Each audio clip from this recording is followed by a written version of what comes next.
Chapter 262. No one knew what the person on the other end of the phone said, but the creative director's face became more and more sullen. After hanging up the phone, he squeezed out a smile that was uglier than crying at Shui and Xiangyi. "I'm afraid we have to change our shooting plan." Xiangyi asked, "Did something happen?" The creative director sighed and said, "Actually, we are not in charge of contacting the owner of the castle directly. We are renting it through an intermediary. Just now, the intermediary said that the Viscount tasted a few Chinese dishes at the recent food festival. Because he found them too disgusting, he posted more than a dozen posts on his social media account, all of which were dissing Chinese cuisine. He heard that the castle was rented to Chinese people for the shoot, so Xiangyi's expression was perplexed. Even in the fast-forward world, Westerners' acceptance of Chinese cuisine was still very high.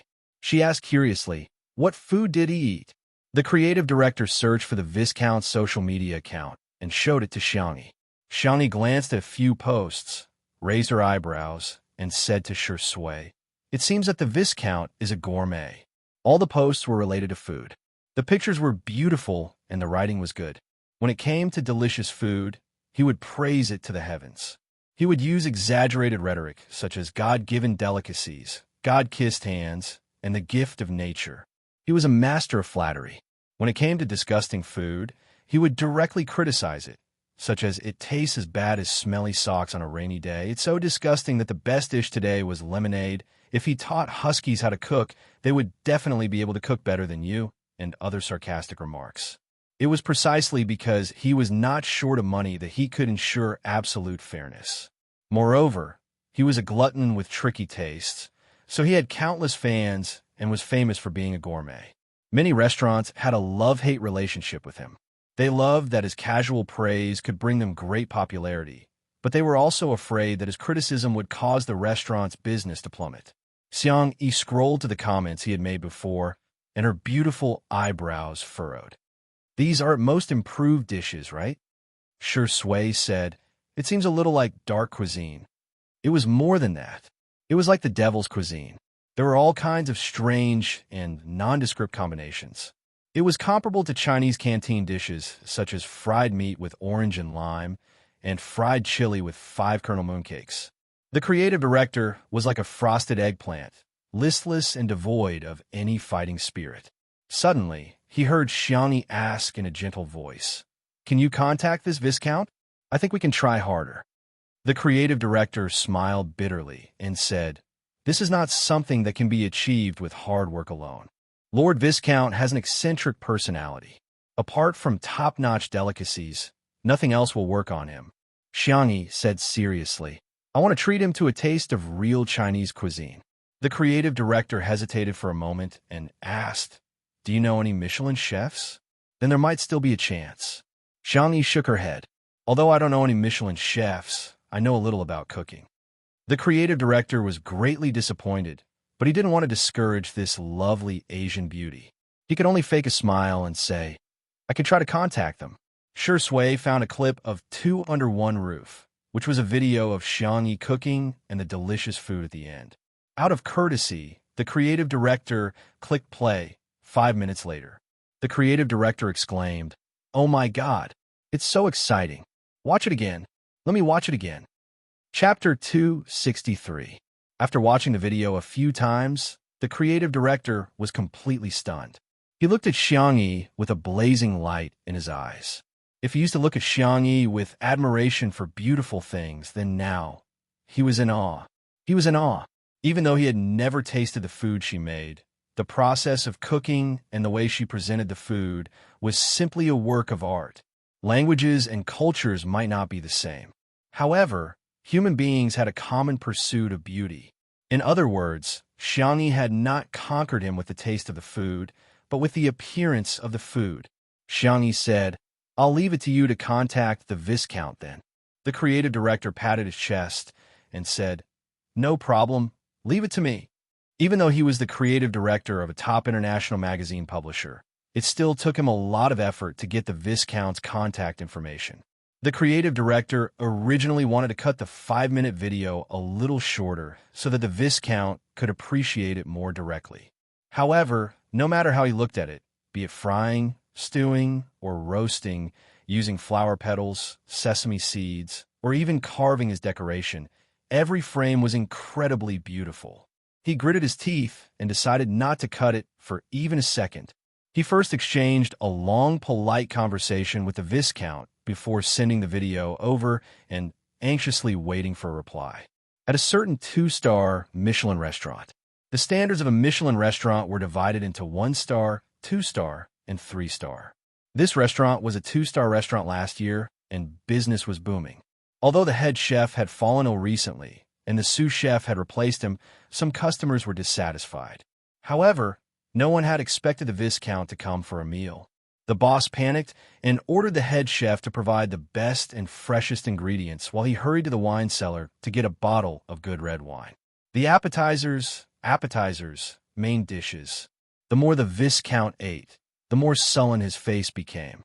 When the last dessert was served, he only took a small sip with his spoon and did not touch it again. The head chef hurriedly came out, trembling with fear. "What do you think of today's dishes?" The Viscount sharply commented. They blindly pursued expensive ingredients and gorgeous presentation. Even the desserts were sprinkled with edible gold foil, but the taste was terrible. The combination of red wine and the dish are incompatible, unable to blend together. Instead, it adds to the astringent taste of the dish. A 2-star Michelin restaurant is a restaurant that is worth taking a long detour to visit. The chef's culinary skills are excellent, but in my opinion, it's not even as good as a hamburger from a roadside stall. The head chef was so ashamed that he couldn't raise his head. When he saw the Viscount take out his phone, the nearby shop owner almost fainted. It's over. The restaurant is over. Who would have thought that? The Lord Viscount seemed to have opened a video and stared at it for a few seconds with a lack of interest. Suddenly, his eyes widened and he became engrossed in the video. 5 minutes was undoubtedly a trial for the head chef and the boss. The corners of the Viscount's mouth curled up as he hurriedly got up and left. After waiting for a while, he didn't see the Viscount give their restaurant a bad review on social media. Woo, our restaurant is saved. The boss cried tears of joy. He finally realized that for a restaurant, taste was the most important thing. Let's close the shop first. We'll reopen after our head chef recovers. On the other side, what? Live stream cooking? Chapter 264. Xiangyi was a little surprised. Yes, this is a request made by the Viscount. He wants to see the process of cooking the delicacies and... The creative director stammered, unable to continue for a long time. Xiangyi asked, "What's the matter? Does he have any other requests?" "He wants you to have 1 million viewers in a Moon live stream." The creative director felt that the request was too unreasonable. The Moon livestream was a software from France, and most of the viewers were locals. The livestream industry in France was not very developed, and 1 million viewers was really an astronomical figure. If it were a local celebrity, they might be able to achieve it. However, Xiangyi and Shui were not very popular overseas. How could they possibly achieve it? The Viscount is obviously making things difficult for us. He's not just eccentric, he's perverted. Shui raised her eyebrows and asked, 1 million? The creative director said with a sullen expression, "Yes. Why don't we change to another venue? There's a winery that's not bad, but the filming plan may have to be rejected." Xiangyi and Shui looked at each other, smilingly, while Shui seemed to be deep in thought. "Are you sure it's just 1 million? Don't you have any other requests?" This is already an impossible task. If there are any other requests, the Viscount won't be human. To his surprise, Xiangyi nodded calmly and said, "That's good." Actually, 1 million was a difficult task for anyone. Xiangyi felt that she couldn't do it alone because she didn't seem to have many fans. However, she had Shui who had his own fans. "You should be considered a cheat, right?" Shui said, "Please help us prepare the equipment for the live stream." The creative director sighed and said, "Okay. These 2 pitiful Asian beauties are probably going to suffer a huge blow." The live stream began. The creative director used his connections and asked a few of his friends to help forward the live stream so that the number of viewers in the live stream would not be 0. The current number of viewers in the Moon livestream was 579. This number might not be considered much in China, but it was considered a good figure in France. He did not forget to send the link to the livestream to the Viscount. 10 seconds later, a notification popped up on the phone. It was the Viscount who had sent a link to the live broadcast room using his account. Not long after, the number of viewers jumped to 3,804. Creative Variety show called it unbelievable. Lord Viscount was indeed a famous gourmet. This rallying power was truly amazing. Sure Sui, I'll post something on Weibo. Xiangyi, then I'll forward it. Typing is too troublesome. Although the creative director did not understand what the two of them were talking about, he smiled bitterly when he saw the pitiful Sure Sui fiddling with her cell phone, followed by the pitiful Xiangyi. He had heard that Chinese celebrities had a lot of fans, but he did not know how many fans these two could attract. 10,000? Or at most 20,000. The creative director closed his eyes, and when he opened them again, he was stunned. The number of viewers had actually become 205,864. Creative director? Was he seeing things? Or was he hallucinating? How could it have doubled to 200,000 in the blink of an eye? It took him half a minute to confirm that there were really 200,000 viewers. However, why didn't the number change at all? In the next second, the numbers that had been stuck for a long time were refreshed. The long string of numbers blinded the creative director. Current number of viewers, 597-6531. Chapter 265. More than 5 million viewers? Almost 6 million? How is this possible? One had to know that Country F's top awards banquet only had about 10 million viewers. However, these two Asian beauties managed to reach 6 million viewers in just a few minutes. It's fake. It must be fake. The creative director was worried. Did these two people hire hackers to change the number of viewers in the live stream to please the Viscount? This kind of clumsy technique will definitely be discovered. The phone screen suddenly turned black, and the live stream software retreated. The creative director froze for a moment and felt guilty. Could it be that we've been discovered? Is that why Moon banned our live stream? He opened the chat box with the Viscount and tried to salvage the situation. Before he could think of a way to redeem himself, the Viscount calmly sent him a message. Moon livestream is arranging for programmers to repair it. The creative director was dumbfounded. Repair it? Repair what? Not long after, Moon livestream released an official statement, which solved the creative director's confusion. Moon livestream. Due to the excessive amount of new traffic, the app is unable to host. It is currently under repair. All users can use the web version for the time being. We apologize for the inconvenience. The creative director was speechless. He looked a little dazed. So the data isn't fake? When he came back to his senses, he was speechless. The way he looked at Xiangyi and Sure Sui suddenly changed. Did these two people use a cheating device?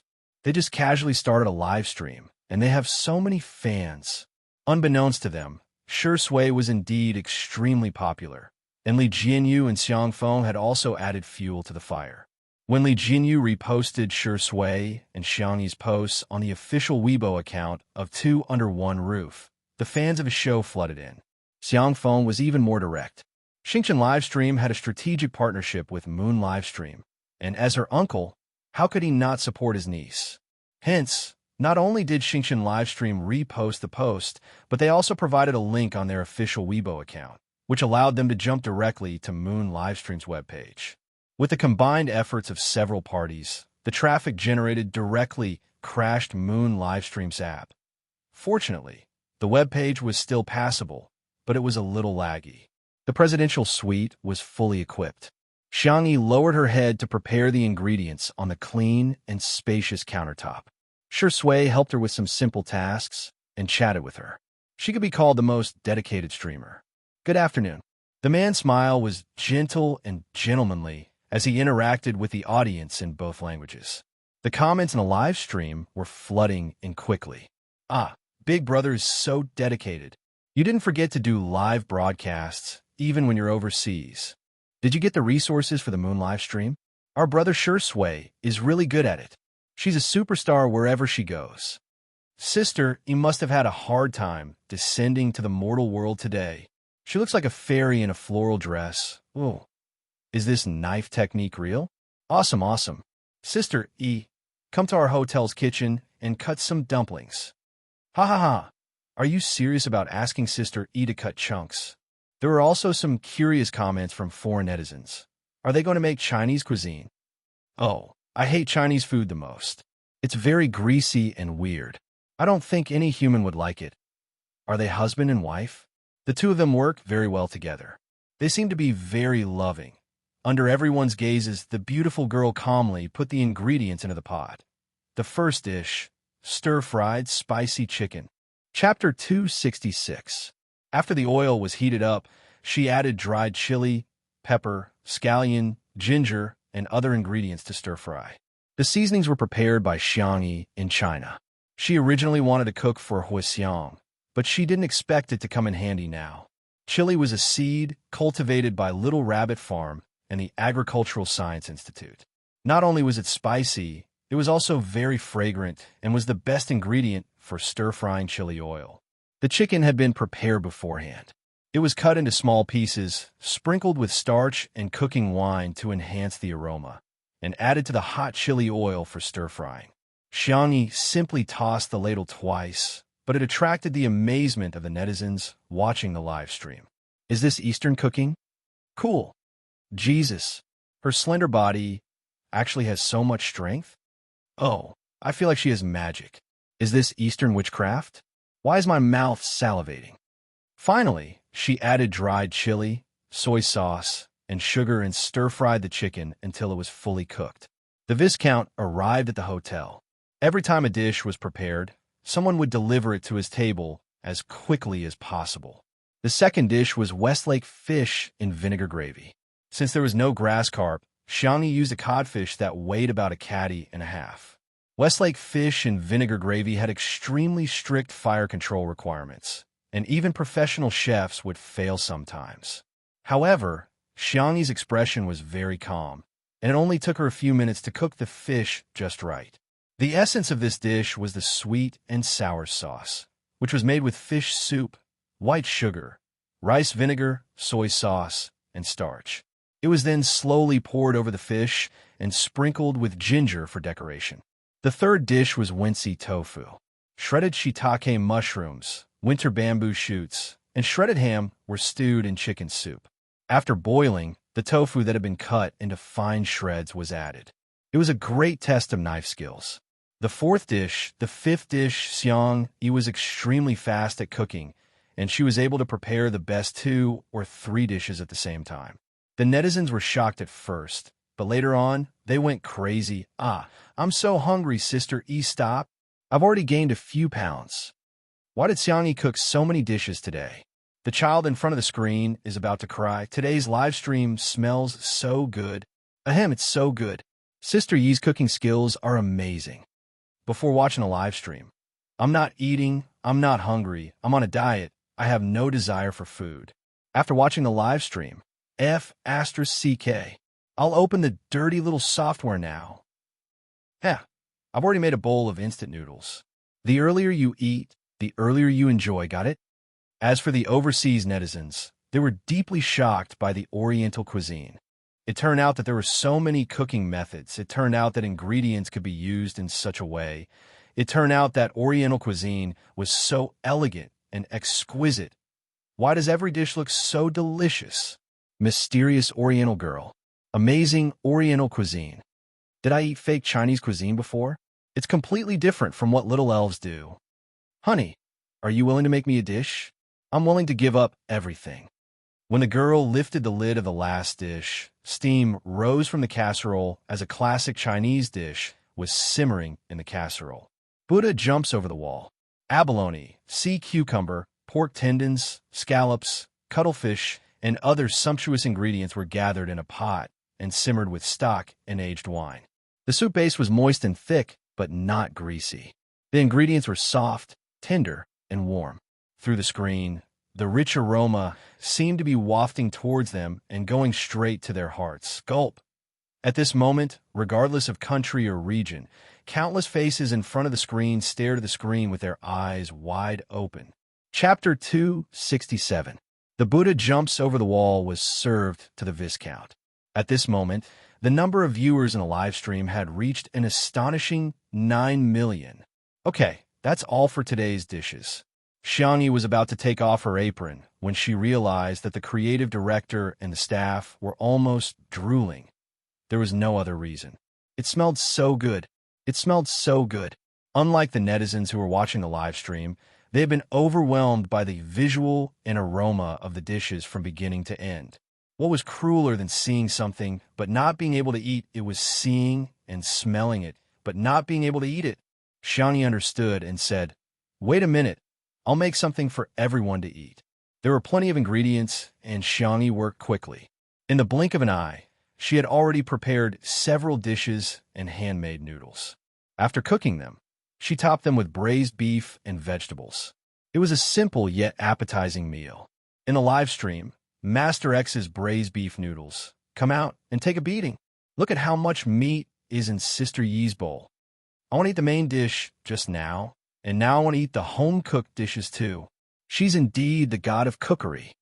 Oh my god, I think I've really been bewitched. I've already eaten 2 hamburgers, 3 pieces of cheese, and a plate of macaroni, but I still feel hungry. Ah, by the way, there's also this. Xiangyi took out the milk pudding that she had prepared beforehand from a fridge. After refrigeration, it had solidified and the pale yellow pudding was sparkling with a thin layer of caramel. She cut some strawberries and mangoes to decorate it and handed them to Shui with a smile. "Here, this is the half-sugar version. It's not very sweet. You can have 2. Shui's thin lips curled up slightly, and he stared at her with his deep eyes. He said in a drawl, "Thank you for your hard work, sister." The live stream came to an abrupt end, but the fans who stayed in the live stream were exhilarated. Sweets. They're giving out sweets. I'm on the verge of death. It's so untimely and sweet. She remembers his taste. He only has eyes for her. Ah, I can't take it anymore. Medic, come and save me. Give me an injection of insulin. The foreign netizens who were unfamiliar with the couple accidentally misunderstood. Wow, what a blissful couple. Xiangyi distributed the rest of the pudding. After taking 2 bites, the creative director noticed that there was no more pudding left. He said apologetically, "Alice, didn't you save one for yourself?" Alice was Xiangyi's English name. Xiangyi said, "It's okay. I can make more if I want." The creative director gritted his teeth and made up his mind. Enduring the pain, he said, "In that case, I can share side with you. I haven't eaten anything here yet. I have more here." Xiangyi turned around and saw Shui handing her a pudding and holding another one in her hand. Xiangyi was curious. "Huh, why aren't you eating? Have you lost your appetite?" Shui said slowly, "I'll wait for you to eat together." Oh, as a chef, she was often the last to eat. The feeling of someone waiting for him, and it was pretty good. The little girl lowered her eyes, and the corners of her mouth curled up slightly. In the presidential suite next door, time turned back. Viscount Albert Howard was enjoying the live stream that was projected on the wall while chatting with his good friend opposite him. "Chun, is this your sister?" The man opposite him was dressed in a tailored black suit with his hair combed back. The moment they saw the outline of his face, the clamor of the mortal world instantly fell silent. It was as if snow had silently fallen from a distant mountain. Chapter 268. The man's facial features were handsome and deep-set, and his eyes were pure black. He exuded a sharp and ascetic aura. He glanced at the screen and said in an indifferent voice, "Yes." Gossiping was human nature, and Viscount Albert was no exception. She seems to have changed a lot compared to last year. It was as if she had become a different person. Viscount Albert had met Xiangyi once last year. At that time, Sanction had asked for help from his connections and visited the most famous psychiatrist and neurologist in Country F. At that time, Albert's impression of Xiangyi was quite bad. She's a vain, arrogant, and rude silly girl. However, it seemed that she was doing quite well today. After watching the edited video of Two Under One Roof, he originally wanted to make things difficult for her, but he did not expect her to easily achieve the condition of 1 million viewers. I just don't know how the dishes taste. While they were talking, the first dish was served. Chili. Albert frowned. He was used to having refreshing food as an appetizer, so when he saw the spicy chicken filled with red-dried chili, he instinctively felt a little conflicted. But what kind of chili is this? Why does it have such an intoxicating fragrance? Yes, Albert loved spicy food, and he had tasted many restaurants famous for their spicy dishes on his social media app. This plate of stir-fried spicy chicken was golden yellow in color, and with the addition of red chili and white sesame seeds as embellishments, the spicy and fragrant aroma went straight to his nose. Albert couldn't help but take the lead and put a piece of chicken into his mouth with his fork. "This," he gasped, "it's so spicy." However, it wasn't just spicy. On the contrary, the texture was very rich. Spicy, numb, fragrant, salty, sweet. The layers of flavors bloomed on the tip of his tongue, bringing about a slight tingling sensation. Spiciness was not a type of taste, but a pain sensation transmitted through neurotransmitters by capsaicin. However, it was deeply fascinating. This dish might not be the perfect appetizer in Western cuisine. However, to Albert, it was perfect. Before he could marvel, the second dish was served. Westlake fish in vinegar. The smooth and crystal-clear sweet and sour sauce was poured over the entire fish. A few cuts were made on the fish, and the fins stood up like petals. Not only was it beautiful, but it also made it easier for the fish to taste better. The fish meat was smooth and tender, and it was both sweet and sour. The slightly thick sauce neutralized the spiciness of the previous dish, and the sweetness stimulated the body to secrete dopamine. Albert felt his mood instantly brighten. Incredible! Has she been practicing cooking since she was young? Sang-chun tasted it and said coldly, "It's just so." She was so heartless. She had been back for so long, but she didn't even send him a message. Instead, she kept calling him Big Brother and coaxing the other brats. Huh. Albert was confused. Everyone said that he had a picky taste, but he felt that Chin's tongue was the pickiest in the world. Following that was Wincy tofu, which was as thin as a strand of hair. It was a combination of bean products, winter bamboo shoots, shiitake mushrooms, ham, and other ingredients. It was so fresh that one couldn't stop eating after one bite. After that, there was a translucent red dompa meat that was soft but not mushy, the light and refreshing assorted vegetables, the roasted pigeon that exuded a tempting amount of oil, the fragrant and tender dinghu vegetables. Every single dish was exquisite and delicious. When the last dish, Buddha Jumps Over the Wall, was served, Albert was so excited that his voice trembled. The standard of a Michelin 3-star restaurant is not only superb culinary skills, but it also has to have a selection of excellent wine to accompany the meal, flawless service, and an extremely elegant dining environment. However, real delicacies don't need anything. It just needs to be delicious. Chapter 269. The live stream of Xiangyi and Shi Sui, which lasted for more than 2 hours, went viral on social media in France.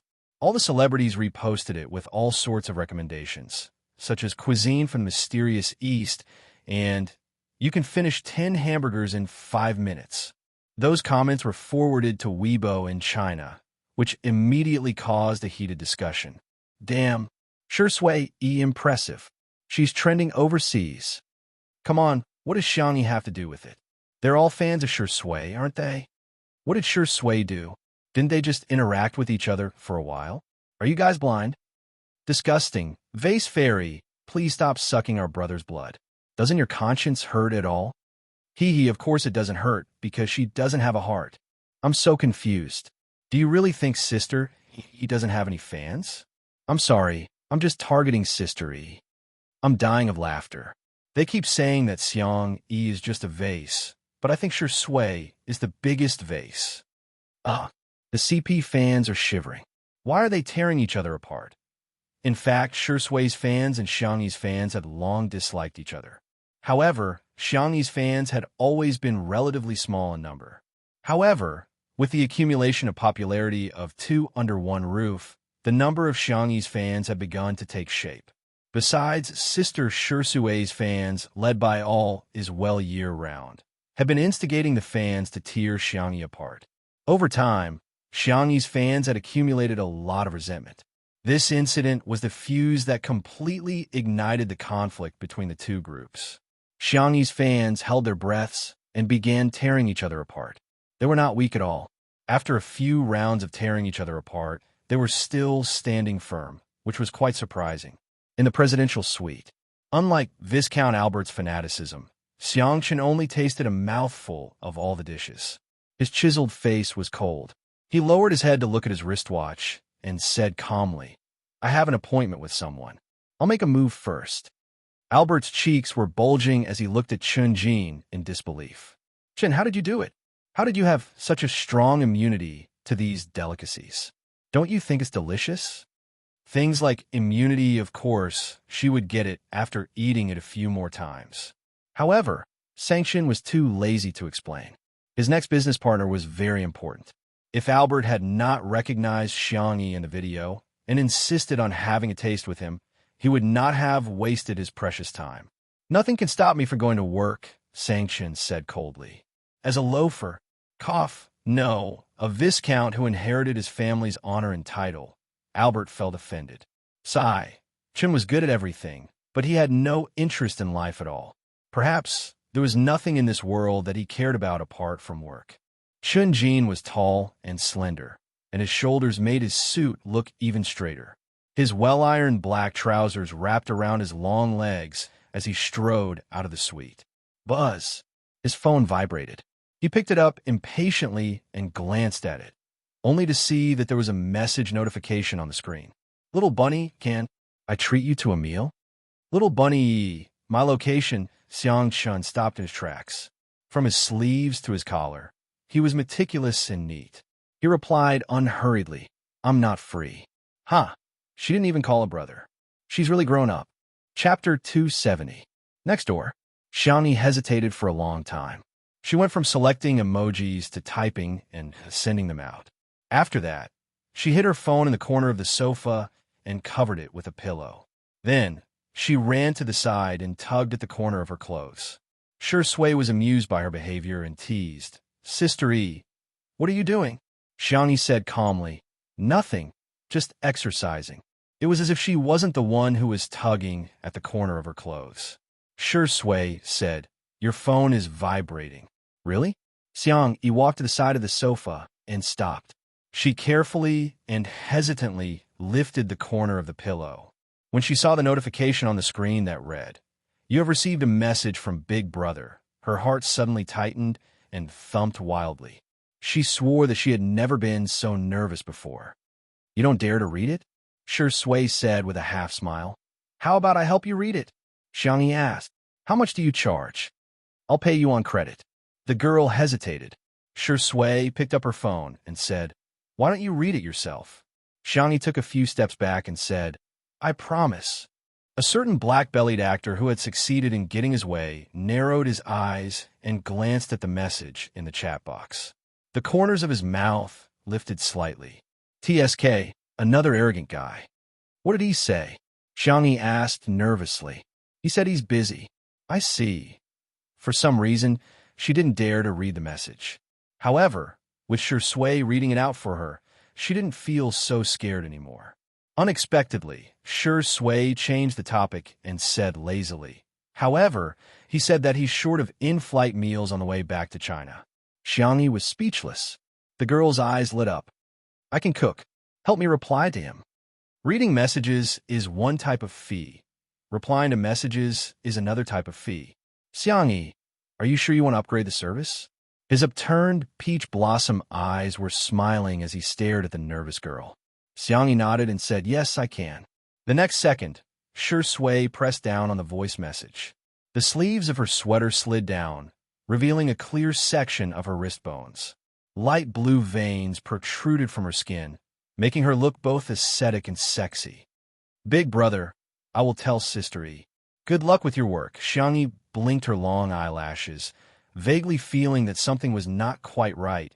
She hesitated for a moment before asking softly, "Why are you calling him brother? You're even more familiar with it than me." Sure Sui said innocently, "Sang Chun is a few months older than me. Isn't it natural for me to call him brother?" What he said made sense. In China, just as the Shui sisters and Xiang Yi's fans were tearing into each other, a famous food critic posted on Weibo, Yijiishi Idao in. Recently, I've been following the trend and learning some of the words you young people use. I don't know if I'm using it correctly, but I'll just take it as a joke. First of all, I'll let you know that I'm an uncle fan of the god of cookery at Xiang Yi. I wanted to use Uncle Fan, but it sounded like I was scolding her, so I gave up. I haven't watched all the live streams of Two Under One Roof, but I've watched every meal that Xiang Yi cooks. Everyone probably cares more about her face and her interactions with other men. But what I want to say is that her culinary skills have been greatly underestimated. This series of dishes that she cooks can completely represent the top level of Chinese cuisine. If one were to use a short comment to describe the live stream overseas this time, it would be frowny face going to the startling feast of the human realm to see the beauty of delicious food. Chapter 271. This reviewer's writing style was beautiful, and he was especially good at praising others. He had accumulated a lot of fans.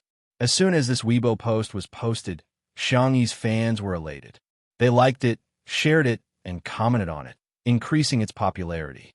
Most of the Shui sisters were still very rational, but a small number of extreme girlfriend and wife fans began to diss her in a sarcastic manner.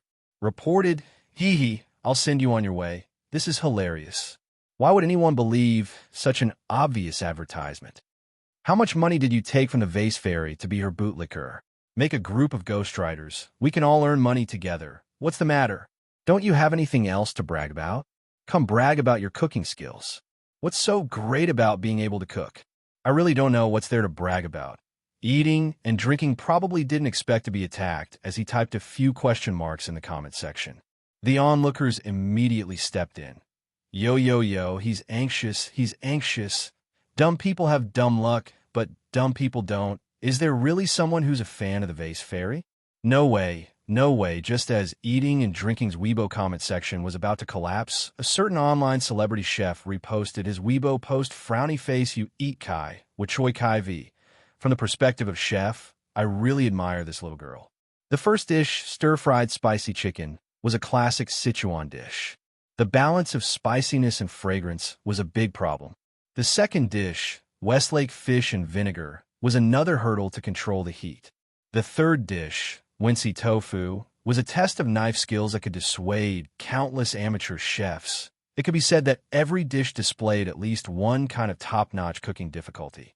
Just the most common cooking method of stir-frying, just the tossing of the ladle, the control of the heat, and the seasoning were enough for a normal chef to ponder over for several years, not to mention the aesthetics of the plate, the combination of ingredients, the innovation of the recipe, and so on. The layman enjoyed the show, while the expert appreciated the skill.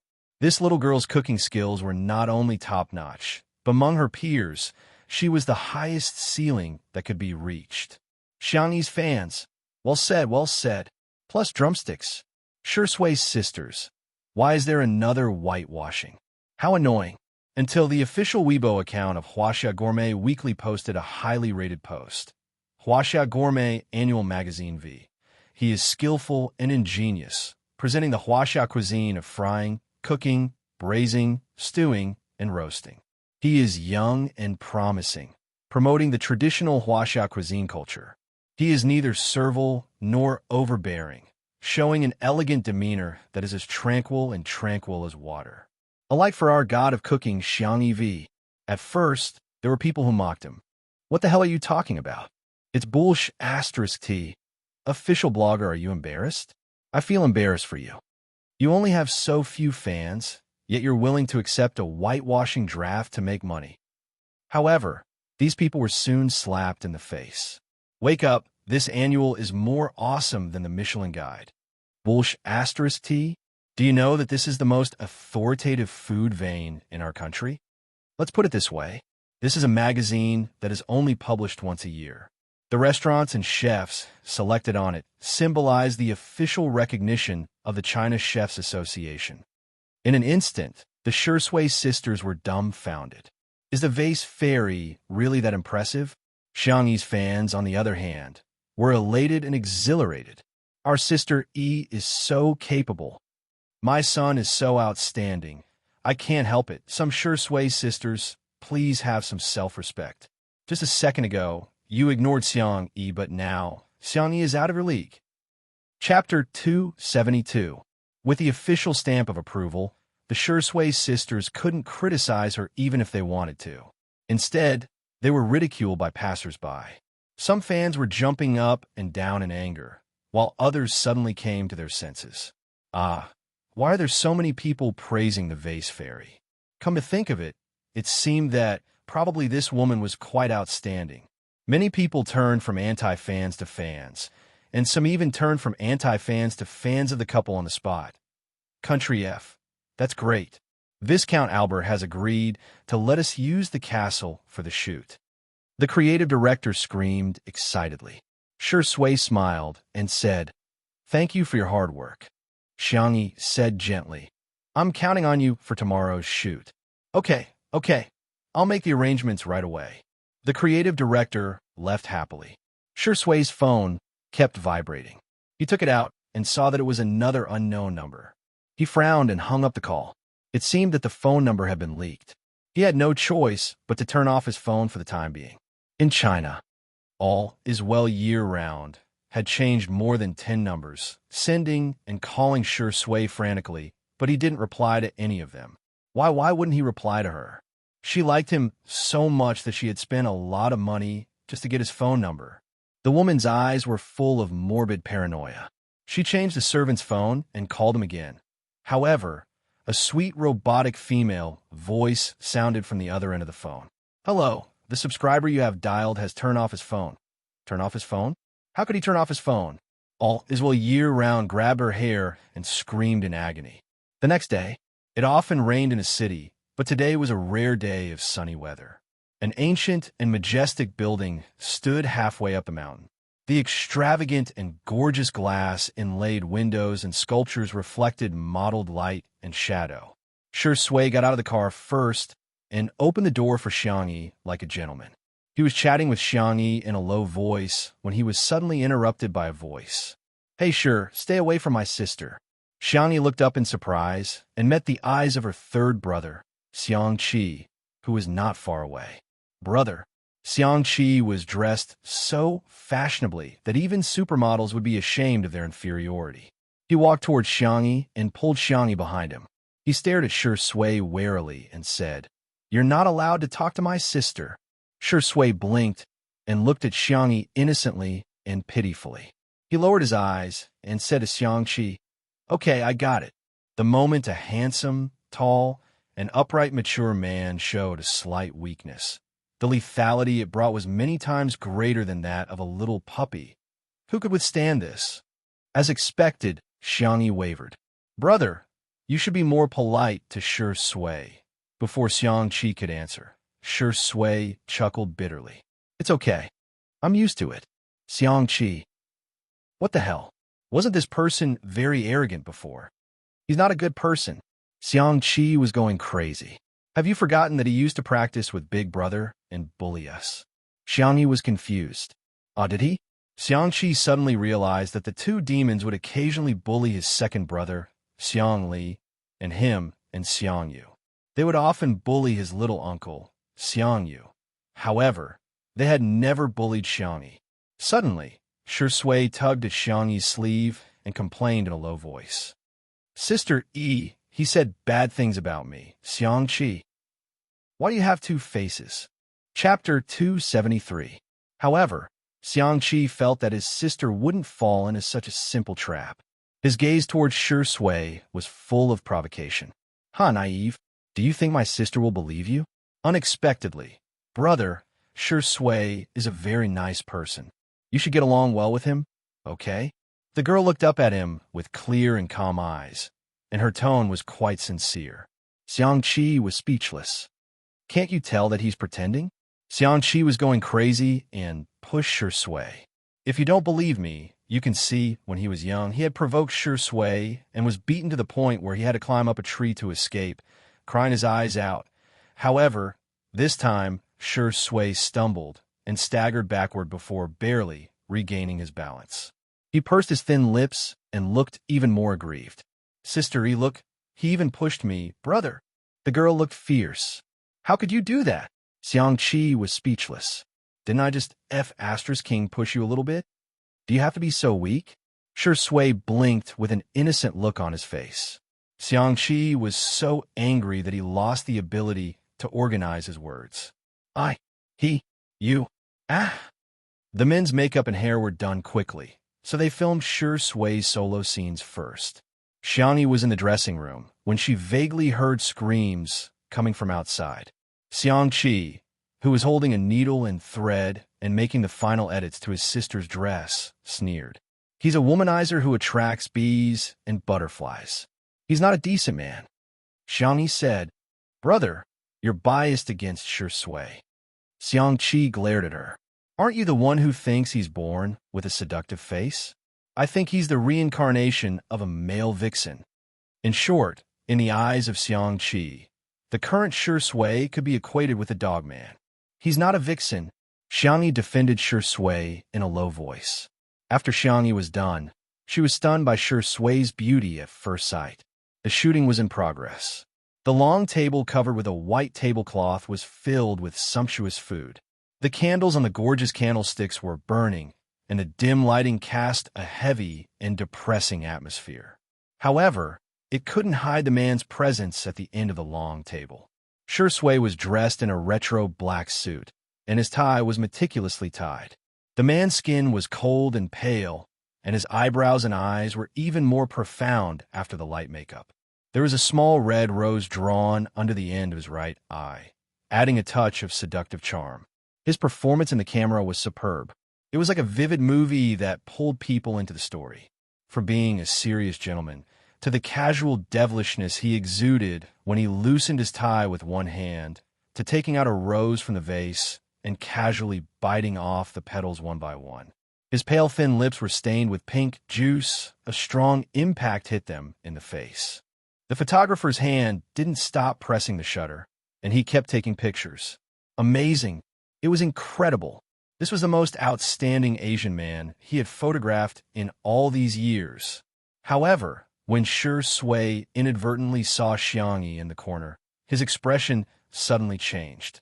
The frivolous and lazy vampire seemed to have fallen into the mortal world at this moment. His gaze was as gentle as the wind rustling the cherry trees in March.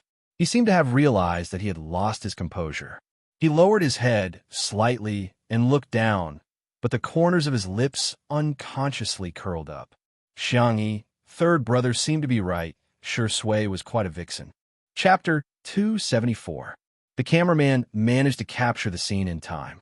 The creative director's mind was full of inspiration, and he began discussing with the cameraman in a bid to enrich the shooting plan this time. Filming was paused. Shui got up and strode toward Xiangyi. Screams were heard everywhere she went, regardless of whether it was a man or a woman. Xiangyi's face was calm, at least on the surface. The young girl praised sincerely. You're very handsome today. Pushed. Thank you, Sister E. There were two voices, one from the jealous Xiangqi and the other from the smiling Shui.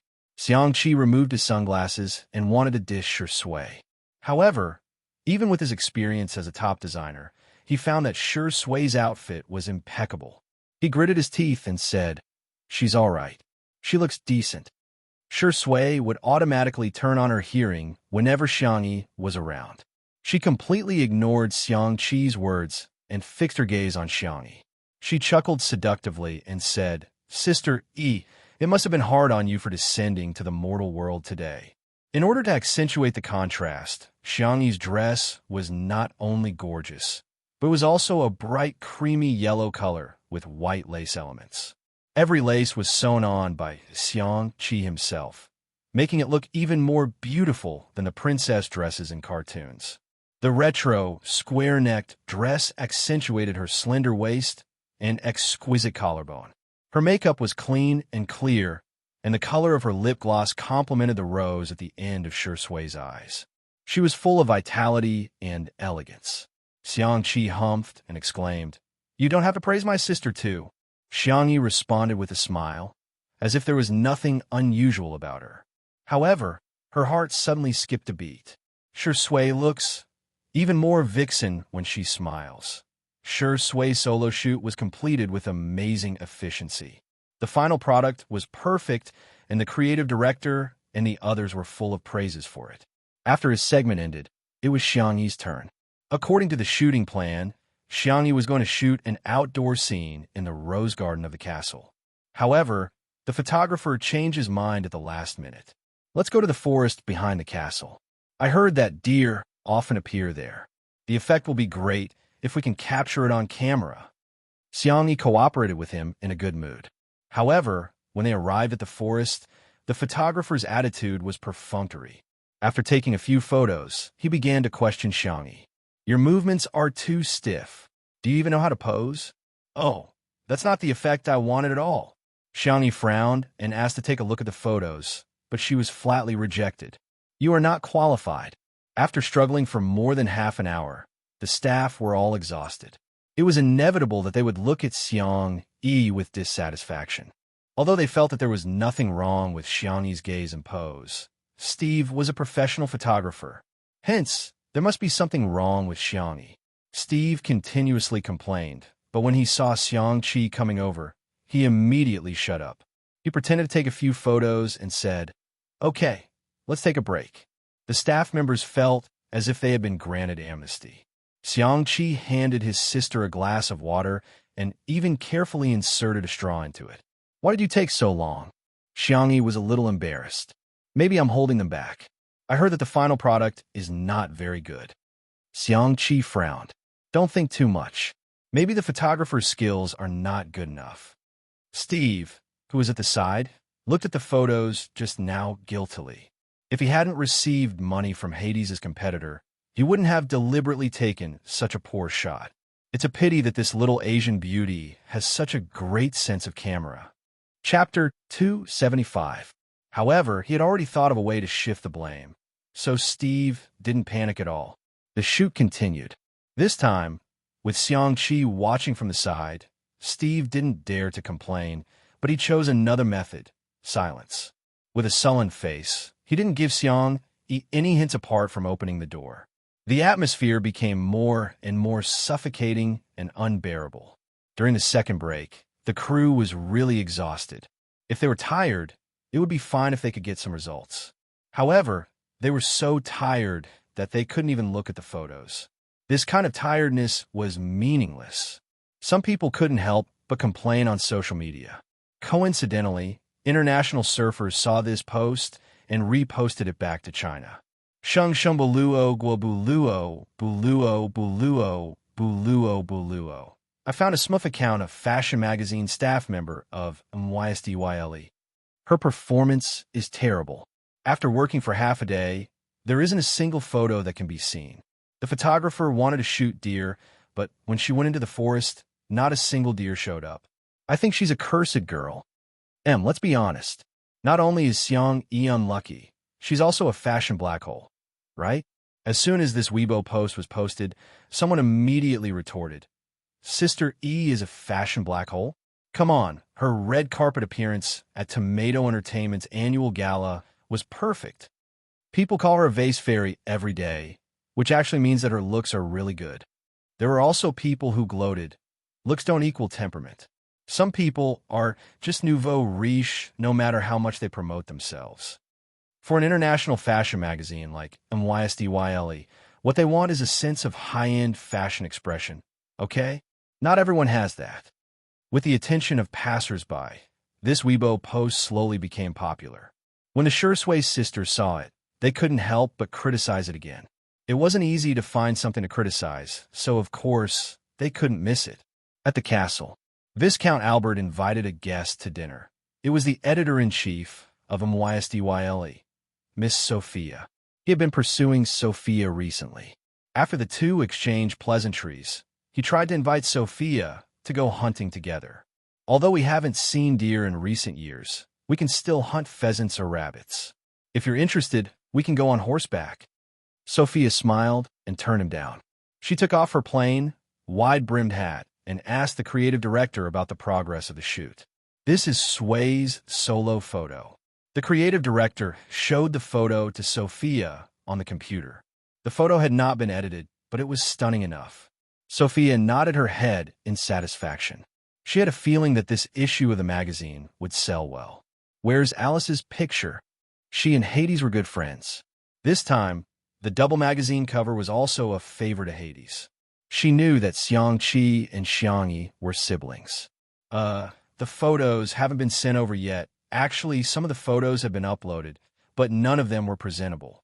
The creative director was disappointed, but he also wanted to secretly buy some time for Xiangyi. Perhaps Xiangyi would be able to get into the groove. He was worried that Sophia would replace Xiangyi after seeing those trashy films. As the big boss, Sophia was gentle in her daily life, but she was resolute in her work. She was the famous Iron Blood Empress. At this moment, the photographer, Steve, returned. At the thought of the huge sum of money that he was about to receive, the corners of his mouth curled into a smile. However, when he saw Sophia, his expression instantly froze. Big boss, why is she here? Chapter 276. The creative director's heart skipped a beat. I wonder how Xiangyi's shoot went. It's all my fault. I've been working on perfecting the two-person shooting plan and neglected Xiangyi. Sophia said calmly. Let me take a look at Alice's photos. The photographer hesitated for a few seconds before taking out the DSLR's memory card. His hands were trembling slightly. He imported the photos and previewed them. A set of trashy photos appeared in front of everyone. The creative director secretly cursed. It's over. Sophia is probably going to fly into a rage. He did not expect Sophia to just quietly look at a few hundred photos. The photographer felt lucky and thought that maybe Sophia didn't see through his tricks. If he could take good photos of the models, he could also take bad ones.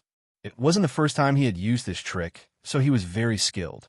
Not only did it show his superb photography skills for lighting, portraits, and sceneries, but it also made the people look lifeless and stiff. He also tried to capture Xiangyi's inappropriate expressions or movements, but the girl's facial expression was very well managed. Her gestures were elegant and proud, completely in line with the image of the little princess. He didn't manage to take any ugly photos. The staff came over to take a look. When they saw the superb but ugly photos, they immediately felt resentful toward Xiangyi. Without comparison, there would be no harm. If Sui's photos were stunning, then hers was simply shocking. The person who had just posted the photo secretly took a photo and posted it online. She thought that since no one paid attention to her account, she might as well post it. However, what she didn't know was that she was being watched by Chinese netizens. As soon as the photo was posted, it was immediately shared on Weibo and forums. This time, there were photos as proof, and ridicule immediately arose. Isn't this the standard of the wedding photos downstairs? What a waste of such a beautiful dress and such an awesome photographer. Why call her Vase Fairy? Just call her a country bumpkin. Calling her a country bumpkin is an insult to the word country bumpkin. This is probably what happens when there are no artisans. I think the Vase Fairy will be banned from the fashion industry after this issue of the magazine. Sophia clicked the mouse lightly, and the photo returned to the first one. This meant that she had seen everything once. The photographer saw that there was no change in her expression and secretly breathed a sigh of relief. It seemed that the big boss did not suspect him. The creative director, on the other hand, looked like he was about to cry. He felt that Sophia was going to replace Xiangyi the moment she opened her mouth. Under everyone's eager gazes, Sophia spoke at a moderate pace. Did you take all these photos? Yes, ma'am. Sophia nodded slightly. Very good, Mr. Steve, right? I hereby announce that you are fired from our magazine. Yes, ma'am. He was stunned. The others were also dumbfounded. Refired? Why? This isn't fair. I demand that you give me a reasonable explanation. Steve panicked. This job had a stable income and a good reputation in the industry. If he was fired, how could he survive in the industry in the future? Sophia opened the dual window mode and compared the photos of Shui and Xiangyi together. She then said professionally and calmly, "You have superb photography skills, but you're not a good photographer." Chapter 277. Being a photographer is a profession that naturally pursues beauty. This is also the founding philosophy of our magazine, to discover the beauty of different styles. You have the eyes to discover beauty, and you also have the skills to record beauty. This can be seen from Sway's photos. But Sophia changed the topic, and her light blue eyes moved to Steve. The latter subconsciously avoided her gaze, not daring to look into her eyes. However, Alice's photo disappointed me. Please note that it is the photos that disappointed me. You showed extraordinary skills, but you lost the pursuit of beauty and the purity of your soul. Mr. Steve, I think you should understand what I mean. Let's save some face for each other in social etiquette, okay? Her words hit the nail on the head, but they were tactful and appropriate. She pointed out the reason for firing Steve, but she did not expose his filth in public. Her iron-blooded professionalism and the gentleness unique to women formed a unique style. Steve's lips moved, trying to say something to save himself, but he could not say a word. His face was pale, and he lowered his head dejectedly. Understand, Madame Sophia. This turn of events was not expected by the staff at the scene. While they were still dumbfounded, Sophia had already started to arrange the work in an orderly manner. Linda, contact the photographer, Ryan. Please arrange for Sway and Alice to rest for a while. Prepare for the meeting. I want to see the complete shooting plan. Under her orders, the originally chaotic scene was restored to order. Like a precise and efficient machine, it resumed its operation. Viscount Albert looked at this scene with infatuation. Oh God, this woman is too charming. Xiangyi had nothing to do, so she got Viscount Albert's permission and went to the kitchen to make some snacks. The light yellow round pancake emitted a faint fragrance. Xiangqi thought that it was his sister's biscuit, so he opened his mouth to eat it. However, he was stopped. This is deer biscuit made with rice bran and wheat flour. People might have diarrhea if they eat it. Xiangqi's focus was obviously different from ordinary people. He blurted out, "Is it delicious?" Xiangyi slowly typed a question mark. "Just don't eat it," she said. However, Xiangqi didn't believe her. While she wasn't paying attention, he secretly bit off half a piece and chewed like a little hamster. Although the taste was a little bland, it was made by his younger sister. For a crazy siscon, this was the best food in the world. Ryan, the cameraman who saved the scene, arrived as soon as possible. Because of the change of cameraman, sure Sway's part also needed to be res hot. But considering the problem of lighting, Xiangyi was the first to be shot this time. Viscount Albert noticed Xiangyi's deer biscuit inside. "You want to use this to lure the deer over?" "That's impossible. There hasn't been a deer around the castle for many years." The deer in the nearby forest was a rare and protected species. They had white spots on their bodies, and the horns of the male deer were especially beautiful. However, they were especially ferocious, and there were records of them attacking humans in the early years. Unfortunately, they were becoming rarer and rarer in recent years. Some experts speculated that the herd might be endangered or even extinct. Before he could finish his words, a pair of furry, pointy ears popped out from the dense forest. "Albert." Everyone held their breaths at the same time and stared in shock at the young deer that suddenly appeared. Chapter 278. The fawn's fur was very light, and it was dotted with white spots. Its limbs were slender and elegant. Perhaps it was because it was a female deer, or because it was too small, it did not have antlers on its head. It only had two furry, pointed ears, like an elf loved by the goddess of nature in the forest. At that moment, its round deer eyes were fixed on the deer biscuit in Xiangyi's hand. An unbelievable guess surfaced in everyone's minds. Could it be that this fawn had appeared just for a bite of food? Xiangyi blinked, lifted her skirt, and walked toward the fawn. Viscount Albert reminded her softly, "Be careful.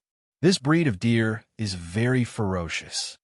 The next second, the fawn ran to Xiangyi and bit the deer biscuit in her hand. In the silent surroundings, the sound of the fawn chewing was particularly clear.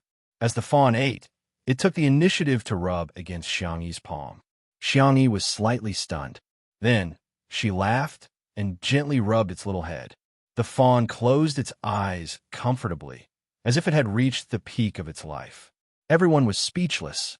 What happened to being ferocious? It was clearly so docile that it had no boundaries. Viscount Albert's heart was about to break down. Back then, he had been poked in the butt by a stag. Needless to say, he was a hooligan. Could it be that this little brat was more obedient? Ryan took a few photos, but the angle was not ideal. Just as he was about to continue, the fawn nimbly darted back into the forest. It ran very quickly. He could only give up and choose a scene with ancient trees and flowers to shoot. Without the photographer tampering with the photos, the shoot went exceptionally smoothly. The young lady had an excellent sense of camera angles, and she was very fashionable. Every photo was as beautiful as a pictorial. It was simply better than the rubbish photos taken by Steve. Perfect! Ryan was excited. Sophia was also very satisfied after looking at the finished photos. Everyone was about to call it a day and return to the castle when they suddenly heard rustling sounds. Looking in the direction of the sound, they saw at least a dozen deer gathered in the depths of the forest. Everyone was speechless. What? Not only did it freeload on its own, but it even brought its family along. The leading fawn was quite bold. It rushed to Xiangyi's side like a gust of wind and said in its childish voice, "Yo, everyone thought. Is she acting coquettishly? Did you bring your family here?" Xiangyi smiled. "Fortunately, I made a lot of deer biscuits." She took out the remaining deer biscuits and did not rush to feed them. Instead, she placed them some distance away from the herd of deer. Then, she returned to her original position and quietly fed the deer. Gradually, a deer took light steps forward and sniffed the deer biscuits instantly. The buck with beautiful and huge antlers was like a kitten that had seen catmint. It bit the deer cake and swallowed it. He swallowed it. The other deer also rushed over. Albert was in a daze. He suddenly realized that the reason why the deer attacked the humans so frequently was not because they wanted to eat them, right? He carefully recalled that when he was being chased, he seemed to have been eating strawberries. The photographer, Ryan, could not hide his excitement. He stood or squatted, and in order to get a special angle, he even lay on the ground and kept shooting with his SLR camera. It was too beautiful. It was as if the telephoto lens in a movie was zooming in slowly. The flowers and ancient trees outlined the colorful background like an oil painting. The deer and the young lady formed a harmonious natural rhythm. Even the light and shadow were warm and bright.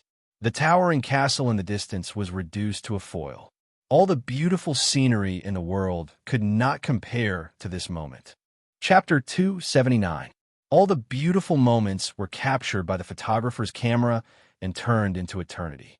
In the end, each photo was breathtakingly beautiful. The most innocent and naive little princess and the pure and flawless fawn. The artistic atmosphere was overwhelming. Everyone was full of praise for this set of photos. Next, Shui's shoot went very smoothly. He still maintained a high standard of performance and vividly portrayed the vampire in the dark.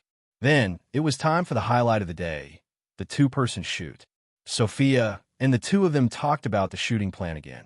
Unlike the abstract concepts in the past, this time, they gave them a script-like existence. What we want to express is a sense of story through the depths of the photos. On the other hand, the Shui sisters had been mocking Xiangyi on Weibo for no other reason than the fact that there were only a few extreme fans of his girlfriend and wife. But Xiangyi's fans were increasing day by day. The Shui sisters had no choice but to switch the battlefield to the Muskmelon Forum. All of a sudden, the Muskmelon Forum was flooded with comments. Let's have a look at the village belle's outfit. My eyes say that she's ugly. Even an internationally renowned photographer can't save her. Everyone dislikes her when they see her. Judging from her appearance, the vase fairy has an unlikable face. Just as they were getting excited, a new post suddenly popped up. Damn, Sister E is simply a Disneyland princess who escaped. The Shui sisters were full of disdain and disdain. With that ugly photo, how could Xiangyi make a comeback? They clicked on it and saw that the blogger who had posted the photo had uploaded a social media post. It was still the same staff member who had exposed the photo, but this time his words were full of praise for Xiangyi. Oh, my cute and pitiful the little princess. It turns out that I've been misunderstanding her all this time. It's not that there's a problem with her performance, but rather, it's the photographer's problem.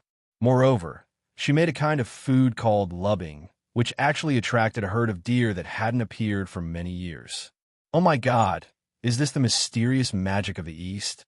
The Shursway sisters were about to mock him, but their attention was drawn to the photos in the main building. The girl in the milky yellow princess dress had a faint smile on her face.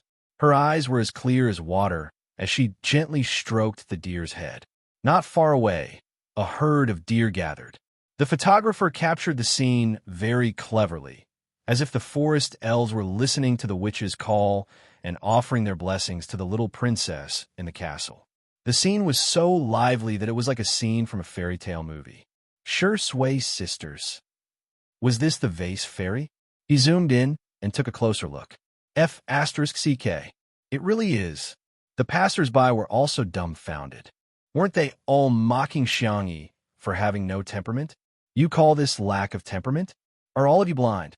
Also, weren't they mocking Xiangyi for having bad luck and even hating deer? You call this annoying? There were more than a dozen deer in the photo, and all of them were looking at Xiangyi eagerly, especially that little deer. It was almost like a husky rolling around her feet and asking for hugs. This was simply a deer pet's original pet. Ha ha ha, she has amazing magic. She's magical girl Xiangyi. Amazing, this photo is really beautiful. It's like a different photographer. Awesome. What kind of Mary Sue persona is Xiangyi using? She can attract so many deer just by making some random deer biscuits. She's stunning enough alone. What's more when the two of them take a photo together? I must buy this issue of the magazine. Chapter 280. The Shursway sisters, who had finally found something to criticize, were dumbfounded once again. There was even a post on the Melon forum about Sister Yi's face-slapping moments. The face-slapping is like a gust of wind. Sister Yi's face-slapping is like a tornado. The post was full of humor, and the comments were hilarious. Even the Shursway sisters were ridiculed. There are also video bloggers who created short videos of themselves. The Shursway sisters mocked Xiangyi for not being able to buy a plane ticket. A photo of Xiangyi holding a shovel and cooking a large pot of vegetables appeared on the screen, accompanied by a magical sound effect of slapping someone. Do I need a reason to slap you? The Shursway sisters mocked Xiangyi for not being able to book a hotel. Slap. Slap. Do I need a reason to slap you? The Shursway sisters mocked Xiangyi for not having a good temperament. Slap. Slap. Slap. Do I need a reason to slap you? The short video was simple to make, but it was especially brainwashing. Soon, it went viral and attracted hundreds of thousands of likes. The Shursway sisters who were causing trouble were completely embarrassed. Shursway's official fan club also issued a statement and called on everyone to follow their idols rationally and civilly. In the castle, the two-person shoot officially began. The lights were dim, the candlesticks were burning, and the red wine glasses reflected a sultry light. Ryan tried to take a few shots and looked down to check the photos. Both of them had a good sense of camera angles and were stylish. However, there was no intimacy. Ryan said tactfully, "Can the two of you interact with each other a little? It doesn't matter if it's physical contact or eye contact." Hence, the two of them slowly moved a few centimeters closer to each other. Ryan was speechless. It's like a sudden and ambiguous atmosphere in a romance movie. It's like a heart-pounding first love. Ryan tried his best to express the feeling he wanted. Xiangyi was speechless. "Sorry, this is beyond my scope." In the fast-paced world she transmigrated to, she played the role of an assistant between the male and female leads. However, she had never been in a relationship before. She racked her brains and wondered if she should hold on to Shursway's arm. All of a sudden, a pair of warm hands appeared at the back of her neck and pressed the back of her head down. The girl's pupils dilated slightly, and she was forced to close the distance between them. The tip of her nose was almost touching his. Bang, bang, bang. Caught off guard, their eyes met, and their heartbeats suddenly accelerated. The sound of Ryan pressing the shutter rang out. Very good. Perfect. In the viewfinder, the vampire was teasing the clean and gentle little princess in his arms, like he was teasing his prey. The girl's panic and the man's carelessness caused a chemical reaction to appear all of a sudden. It was the kind of sweetness that made people blush and their hearts race. Next, it's the feeling of being in love. Clayton continued. Bewitching, falling, indulging, passionate, colliding, for sure sway. It was a piece of cake for her to play an affectionate role. His peach blossom-shaped eyes seemed to be naturally affectionate, especially when he smiled. It was as if there was a deep and dark pool in his eyes. He smirked and was thinking about how to bring Xiangyi into the role when she suddenly grabbed his tie and tugged it down forcefully. The man leaned forward cooperatively and glanced at the girl in front of him with a smirk, as if her trick had no effect on him. In the next second, the girl gently touched his protruding Adam's apple with her other hand, and then moved her fingers all the way down. Wherever her fingertips touched, it was as if little flowers of electricity had bloomed. The gaze in Shui's eyes changed instantly. Chapter 281. His Adam's apple instinctively moved twice in a sensual manner. However, the initiator of it all still remained calm and raised her eyebrows at him. She seemed to be provoking and seducing him. Shui's dark eyes were covered with a layer of gloomy and obscure light.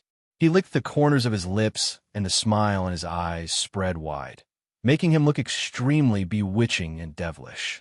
Xiangyu was speechless. She was just imitating a girl who was particularly good at seduction in the transmigration world. I seem to have gone a little overboard. Shui, don't smile like that. I really can't take it. Ryan exclaimed in awe. The sound of the shutter clicking filled the air and only stopped after a long time. The photos were synchronized to the computer at the side, and Sophia immediately took a liking to a certain photo. She held her breath. Although she had seen a lot, she was still amazed by the beautiful scenery today. If nothing went wrong, that photo would be the cover of this issue. The shoot was paused, and the makeup artist stepped forward to touch up Xiangyi's makeup. Xiangqi also came over to help her tidy up her skirt. Looking at his sister, he asked, "When did you learn to do all that nonsense?" Xiangyi feigned ignorance and asked, "Huh? Shall we have seafood and tomato pasta tonight?" Xiangqi subconsciously wanted to agree, but he changed his mind in time. Gritting his teeth, he exclaimed, "I'll settle the score with you after the shoot." On the other hand, Shui was drinking water calmly, as if everything that happened just now did not affect him at all. However, his habitual action of reaching for his cigarette box betrayed his thoughts. Shui had never felt so terrible about quitting smoking. He felt like he desperately needed something to calm himself down. Otherwise, he would keep replaying the scene of her cold and soft fingertips touching his Adam's apple. It was very annoying. The shoot began again, but to Xiangyi's surprise, the scene changed to a bedroom. It was still the bed in the bedroom. She repeatedly confirmed it twice before accepting the reality. She did not show it on her face, but she was still a little flustered. Shui seemed to have noticed her nervousness. He chuckled and asked, "Are you going first, or should I go first? Or should we sleep together?" "Sleep together. Sleep together." Xiangyi tensed up and pushed Shui. "You go first." In the end, she did not know if it was because she did not control her strength well, or because Shui did not control his center of gravity well. But he fell onto the bed and stared at her innocently. The crew members on set were looking at Xiangyi's gazes too. This little Eastern beauty can't wait for the big Eastern beauty. Xiangyi, she was Saddam's S. This SSSSSSSS. SSSSSSSS. SSSS SSSSS S S's S's S S SSSS. Shui did not say anything. He just stared at Xiangyi and smiled. Xiangyi whispered, "Have you been on the cover of a magazine before?" Shui, "Yes." Xiangyi, "No wonder you're so good at acting." The man raised his eyebrows. At such a close distance, there was an uncontrollable ambiguity fermenting in the air, diffusing and dispersing in the air. He seemed to be gently wrapping his arms around the girl's waist, but in fact, he was full of strong possessiveness. He whispered in her ear, "I've never interacted with anyone before. Our sister, E, is the first." Chapter 282.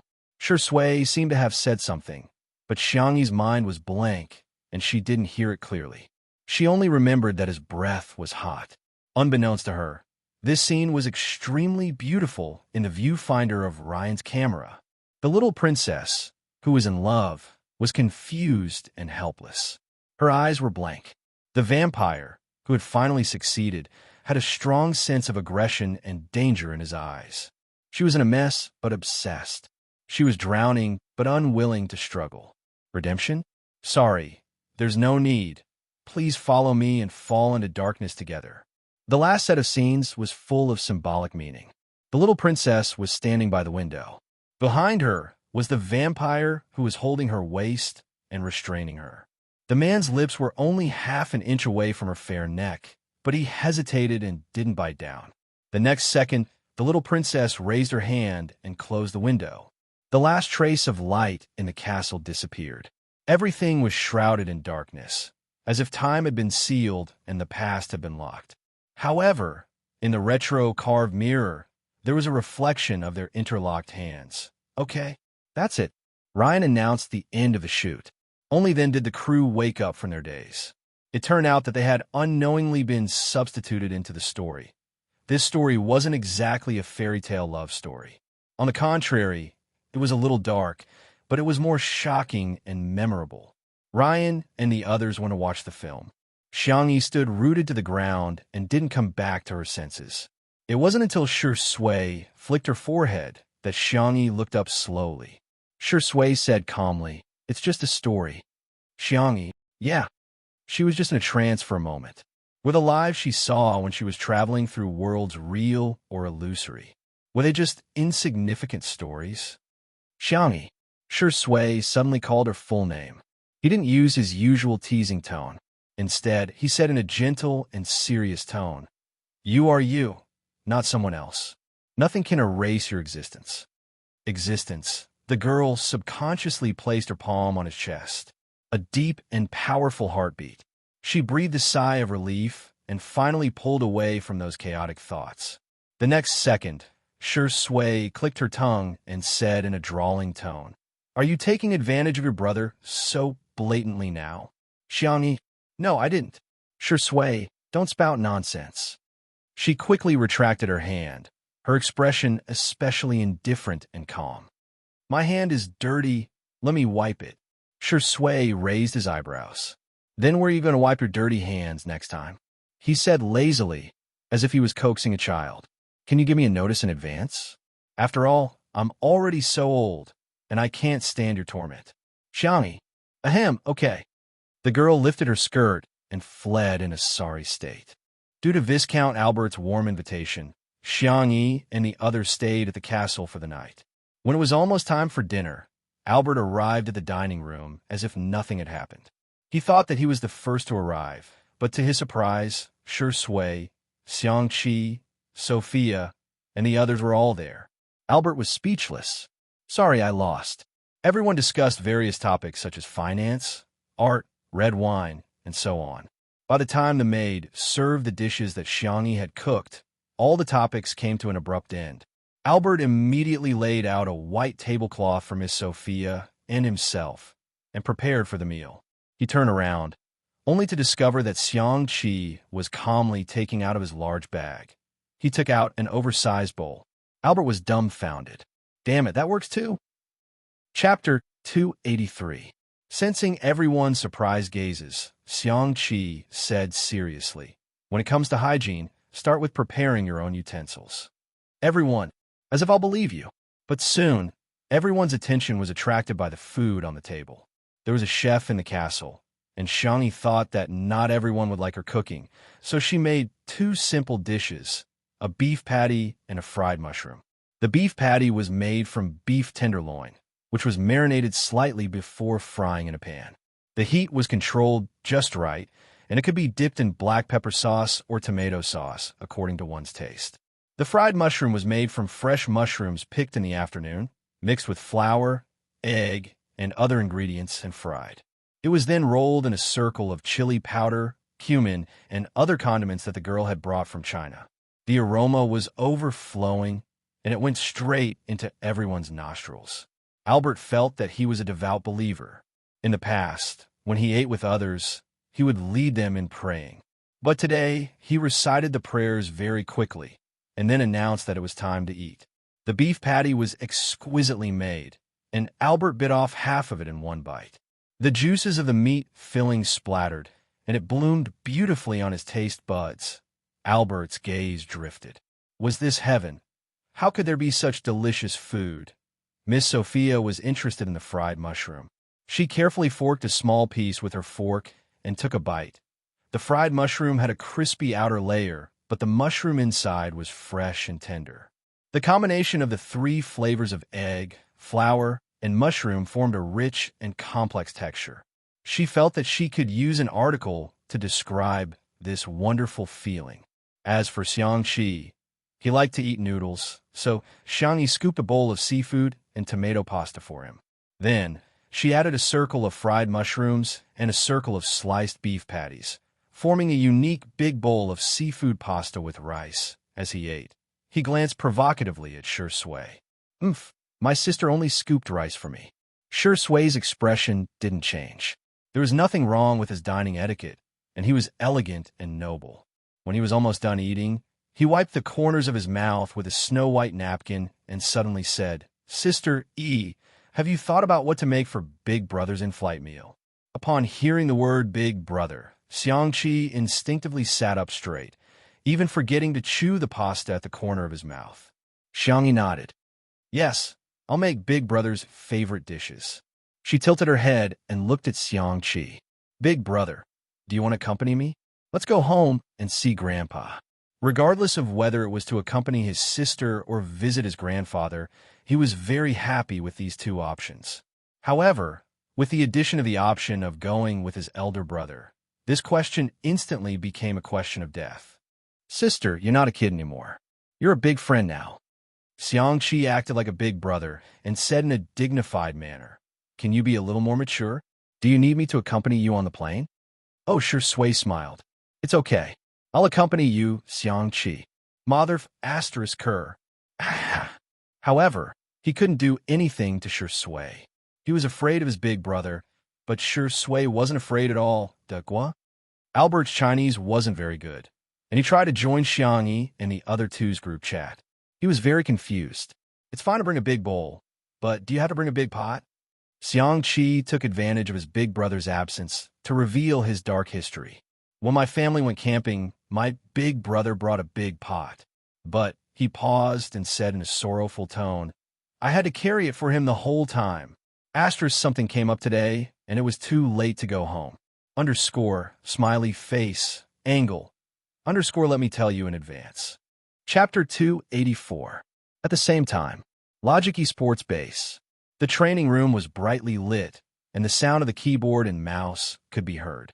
Xiao Naofu was nestled in the pocket of Xiang Yu's uniform, watching him play games. After watching the game for a few days, Xiao Naofu had already grasped the rules and was more addicted to it than Xiang Yu himself. "Meow, meow, meow. Go, go, go, beat him up. Beat him up for this hoo-hoo."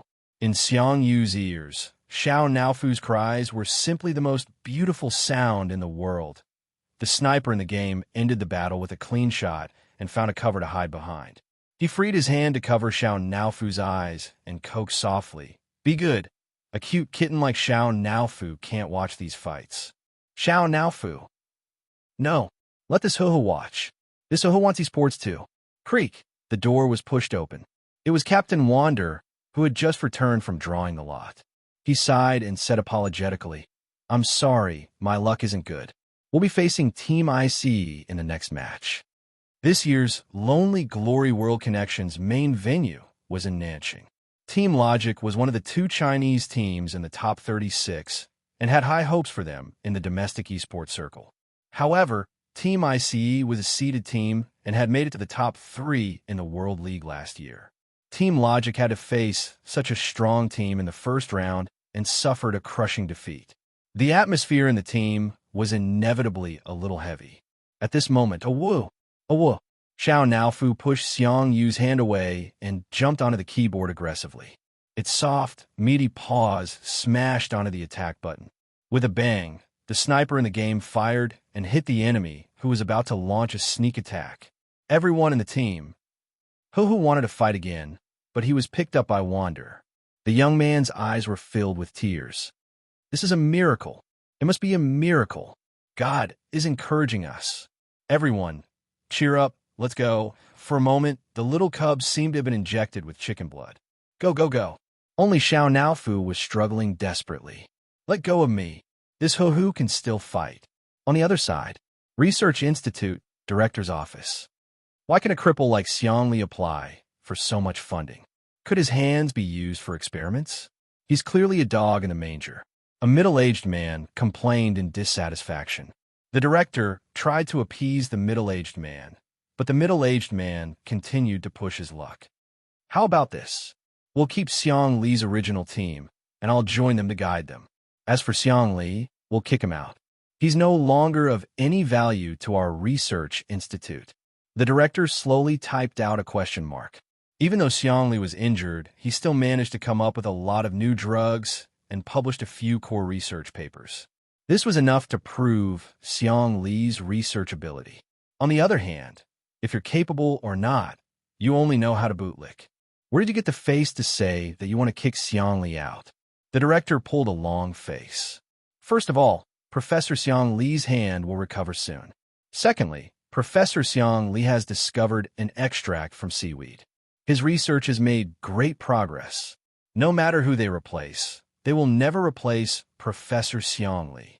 At the same time, in the middle of the bustling city, rows upon rows of buildings were brightly lit. In front of the floor-to-ceiling window, Sang-chun, wearing a black nightgown, coldly rejected his business partner on the phone. New case? Not interested. I have more important things to do. The corners of his thin lips seemed to curl slightly. My little bunny is coming to coax me. Chapter 285. After hanging up the phone, Sang-chun opened his WeChat. Little Bunny's account was pinned to the top. He tapped on the chat box with his slender fingers and saw that there were 0 unread messages. However, there was a new status update on his WeChat moments. It was a selfie of Xiang Yi and Xiang Qi, in which Shi Sui's side profile was accidentally captured. The caption of the picture was, Xiang Yi is super handsome today, too. Oh, asterisk, asterisk. Oh, the two of them shared a lot of friends, and there were already many comments below. Annoying number 4, I'm obviously the most handsome. Annoying number 3, replied to annoying number 4. Go away, go away. Your third brother is the most handsome. Got it? Annoying number 2. Tutu, can you send me a photo of Xiang Qi? Shi Sui, what about me? Sang-chun, huh? What a bunch of annoying people. It was late at night, but he wasn't sleepy at all. Instead, he tapped on Weibo to kill some time. His account was verified as Lawyer of Linchin Law Offices, so he would usually receive a lot of mentions, all of which were for legal advice. Occasionally, Sang-chun would reply to a few of them. Today, as usual, he scrolled through the list and scrolled past a comment that read, May I ask if you've accepted a case for public welfare legal aid? QEQ. He stopped scrolling. It wasn't because of the content, but because of the user's nickname. Guardian of the bestie in the world. The avatar used was a screenshot of Xiangyi in 2 under 1 roof, with her hair tied up in a bun. The little girl was smiling with her head tilted to the side. After adding some filters and various special effects, she looked even more gentle and adorable. Sang-chun saved it with a straight face, then subconsciously opened the avatar's Weibo account. Obviously, Guardian was a fan of Xiangyi, and almost every post was related to Xiangyi. However, Sang-chun couldn't understand her messy seniority logic. Ah, Xiangyi is so beautiful. Mama loves you. Sister E is so soft. I really want to rub her. She even has dimples. She's so sweet. Damn it, E is so awesome today. Wei is dead. I won't be a fan for 1 second. However, that did not stop Sang-chun from saving photos and videos. After he was satisfied with saving dozens of photos, he noticed that Guardian had updated his Weibo. Guarding the best in the world, if you don't vote, I won't vote. When will E be able to make a name for herself? Don't forget to help Xiang Yi get on the rankings. Also, our fan club group number is XXXX. Welcome everyone to join. Sang-chun checked the links that she had sent him. They were all different kinds of rankings. Xiangyi's popularity was at the bottom.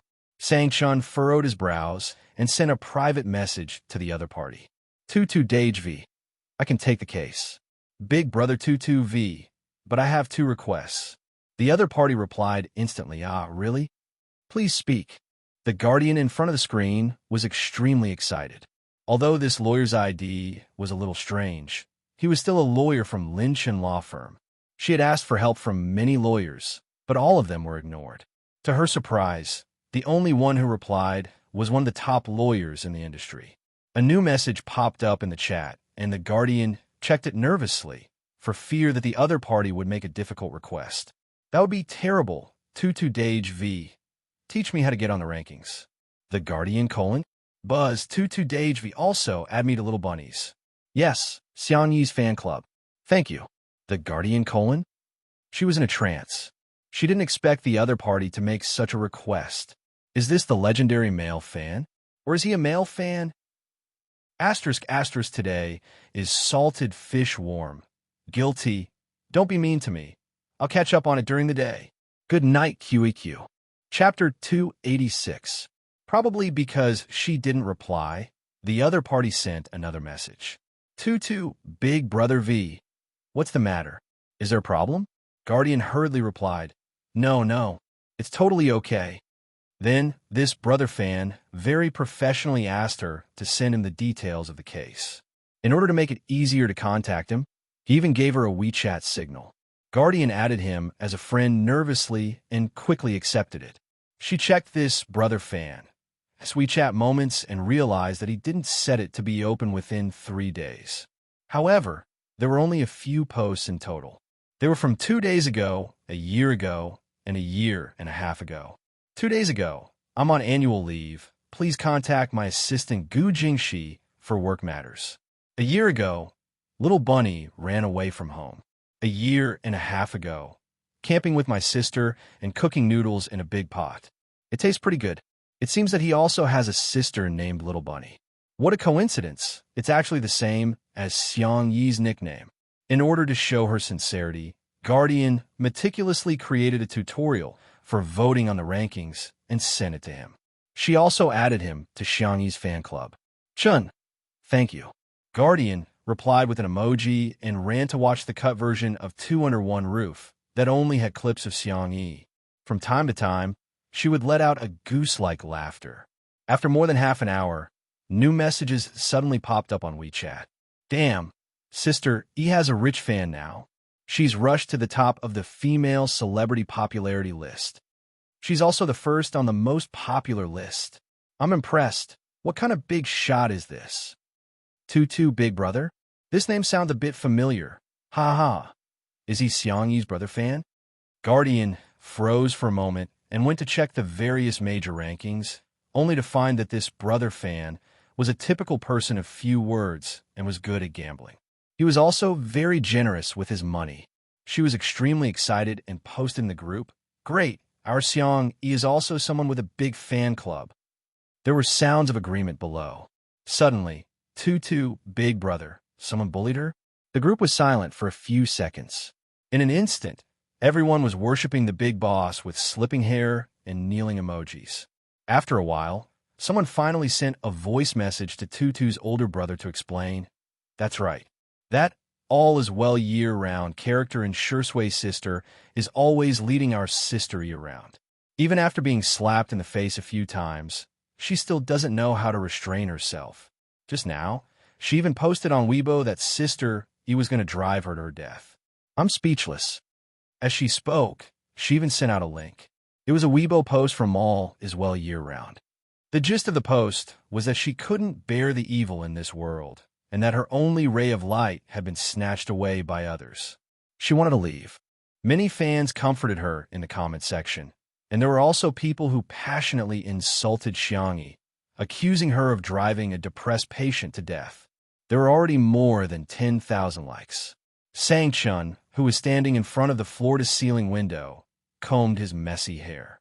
He never liked listening to long speeches, but he patiently finished listening to the lecture. TSK. How dare they bully his little bunny? Tutu Big Brother. Got it. Tutu Big Brother. The internet is not a lawless place. I will send a lawyer's letter to all the Weibo users who insulted Xiang Yi. The group members thought that he was joking, but they didn't expect that about 10 minutes later, Lynch & Law Firm's official Weibo account actually posted a statement, frowny face Lynch & Law Firm v. The internet is not a lawless place. The attached picture was a lawyer's letter with at least a few hundred Weibo users' names on it. In an instant, the foul-mouthed Shui sisters panicked. Chapter 287. Weren't they just angry and scolded Xiang Yi a little? Xiang Yi was a public figure, so what was wrong with being criticized? She wanted to be a celebrity, so why did they have to send them a lawyer's letter?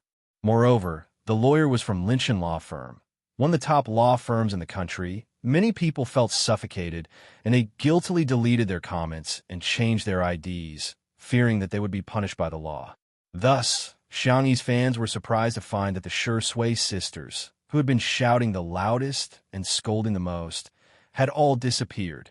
Finally, someone could deal with them. Meanwhile, Sanchen's fan club was flooded with comments. "Big brother, you're awesome." Sangchun didn't say anything else. Instead, he looked at the bustling night scene outside the window. The huge billboard shone brightly on the man's chiseled face, softening his sharp features slightly. Seeing the little rabbit up close, there were only 8 hours left. The next morning, Xiang Qi got up sleepily. His dark green silk robe was wrinkled from his sleep, and a few buttons on his collar were unbuttoned, revealing a large area of his pale skin. His well-defined abs were faintly discernible. He walked to the window to breathe in the fresh air and vaguely saw two familiar figures. Xiang Qi squinted and realized that he couldn't see them clearly because they were too far away. He hurriedly turned on the camera on his cell phone and zoomed it a few times. Damn, it was his younger sister feeding the deer outside the castle, and Shui was standing next to her lazily. "Eat slowly, don't rush." Xiang Yi's voice was gentle as she patiently fed the deer from yesterday. Behind the deer, there was a large group of parents and siblings who had come to freeload. Every deer was given a few pieces of deer biscuits, and they were happily munching on them. Xiang Yi had already told the chef in the castle how to make the deer biscuits, and Viscount Albert generously expressed that he would be happy to feed these cute forest elves. "I'm leaving today. You have to pay attention to your safety in the future. Don't get caught by poachers." As Xiang Yi spoke, she suddenly turned her small face. "Do they understand Chinese?" Shui quietly accompanied her by her side. Hearing her words, she couldn't help laughing. "Can you translate it for me?" The little girl thought it made sense and translated it to Xiaolu. Xiaolu tilted its head.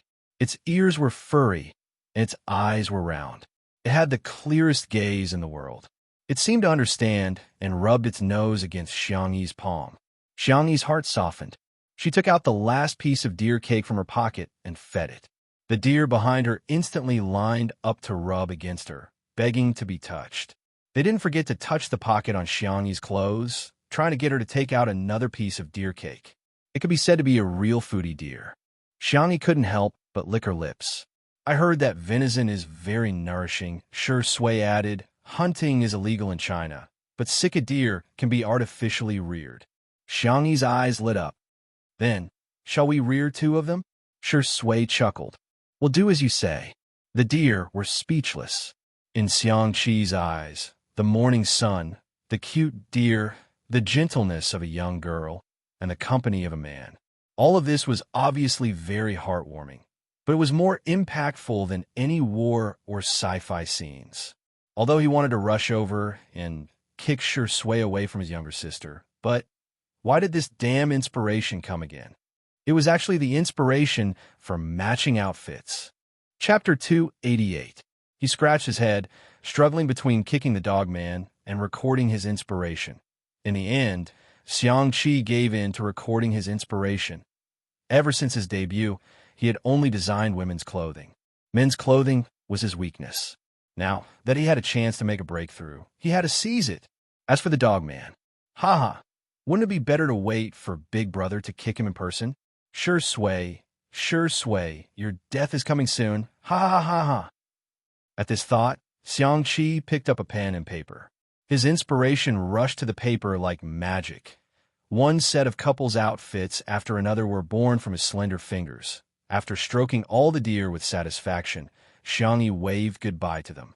The deer blinked and suddenly grabbed Xiangyi's clothes with its mouth. It stared at her with tears in its eyes. How could it not be sad that a fangirl was leaving? Xiangyi was a little sad because of it. She bit her lip and whispered, "I'll come back to see you next time, okay? Woo, I'll definitely come back. Woo woo.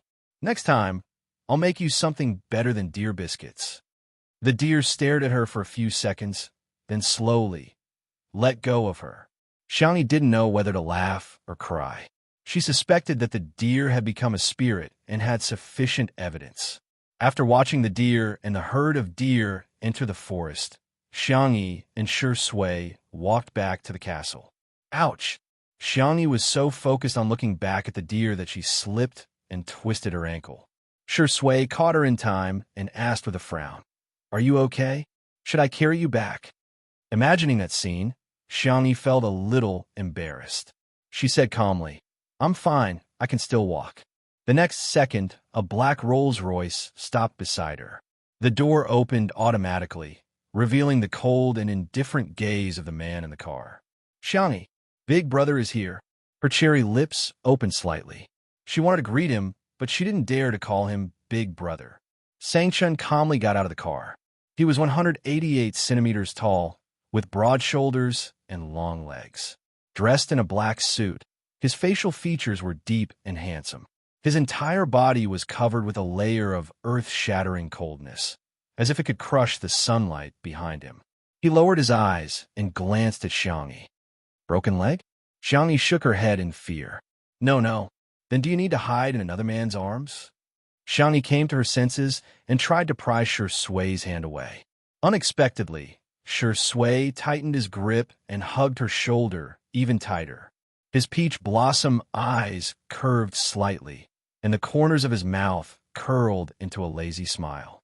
"Big Brother, long time no see," Sangchun looked at him in the eye. It was a silent confrontation between two men. A moment later, Sangchun sneered, "Get your dirty hands off me." Xiangyi subconsciously defended Shui. He didn't touch the deer. "His hands are not dirty." Whoosh! Big Brother's cold gaze swept over. The young girl shrank her neck and said pitifully, "Brother, my ankle hurts." Actually, it wasn't that painful. However, in front of Big Brother, this little bit of pain seemed to be a great grievance. Because she had been doted on before, she dared to be fearless and willful. "Now you know pain?" For some reason, although Sangchun's tone was still cold, it wasn't as fierce as before. He raised his long black eyebrows. "So?" Xiangyi mustered up her courage. "So, brother, can you carry me back?" Sangchun looked at her and didn't say anything. "Boo-hoo. I can't. I'm gonna cry." The young girl was terrified and changed her words. "Are you tired from the car ride? I can carry you. It's not impossible." Chapter 289. Afraid that her brother would not believe her sincerity, Xiangyi clenched her fists and tried to flex her muscles. "Brother, I'm very strong. If you don't like to carry me, I can carry you." Sangchun shifted his gaze on her fair arms and couldn't help but frown. In the past year, that person had been using a very unhealthy method to lose weight, going on a diet. Xiangyi had lost a lot of weight, and her arms were sickly slender. They looked so fragile that they could be broken easily. "Forget it. What's the point of getting angry with her?" Sangchun said with a sullen expression. "Come here." Xiangyi did not move. It was not that she didn't want to go, but rather she was too scared.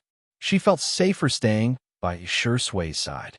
Watching as she shrank towards Shui, Sangchun's temples began to throb. This little bunny needs to be taught a lesson.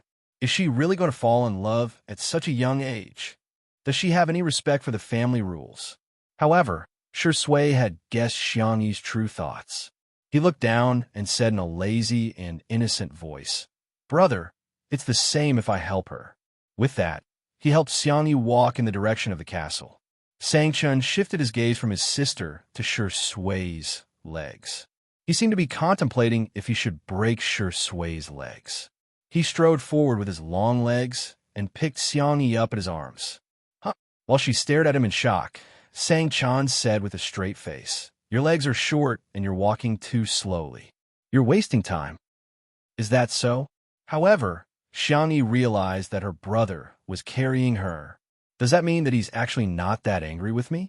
She carefully tugged at the fabric of his suit jacket, feeling both nervous and happy. To her surprise, Sangchan said, "Tisk, you're quite heavy." Xiangyi was speechless. Much heavier than rice.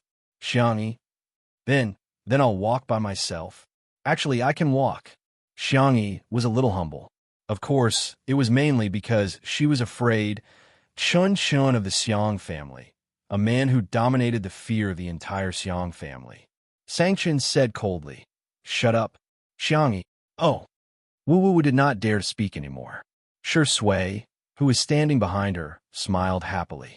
Another man who can't stand being goaded, he was clearly worried about his sister's death, yet he still pretended to be unconcerned, clearly sullen on the inside. Castle, living room. Sangchun placed Xiangyi on the sofa. He had been to the castle a few times and was very familiar with the layout. He got up and went to the kitchen to get some ice. Xiangqi took a stack of design drafts downstairs and showed them off to his sister. "Sister, look at my newly designed couple outfit."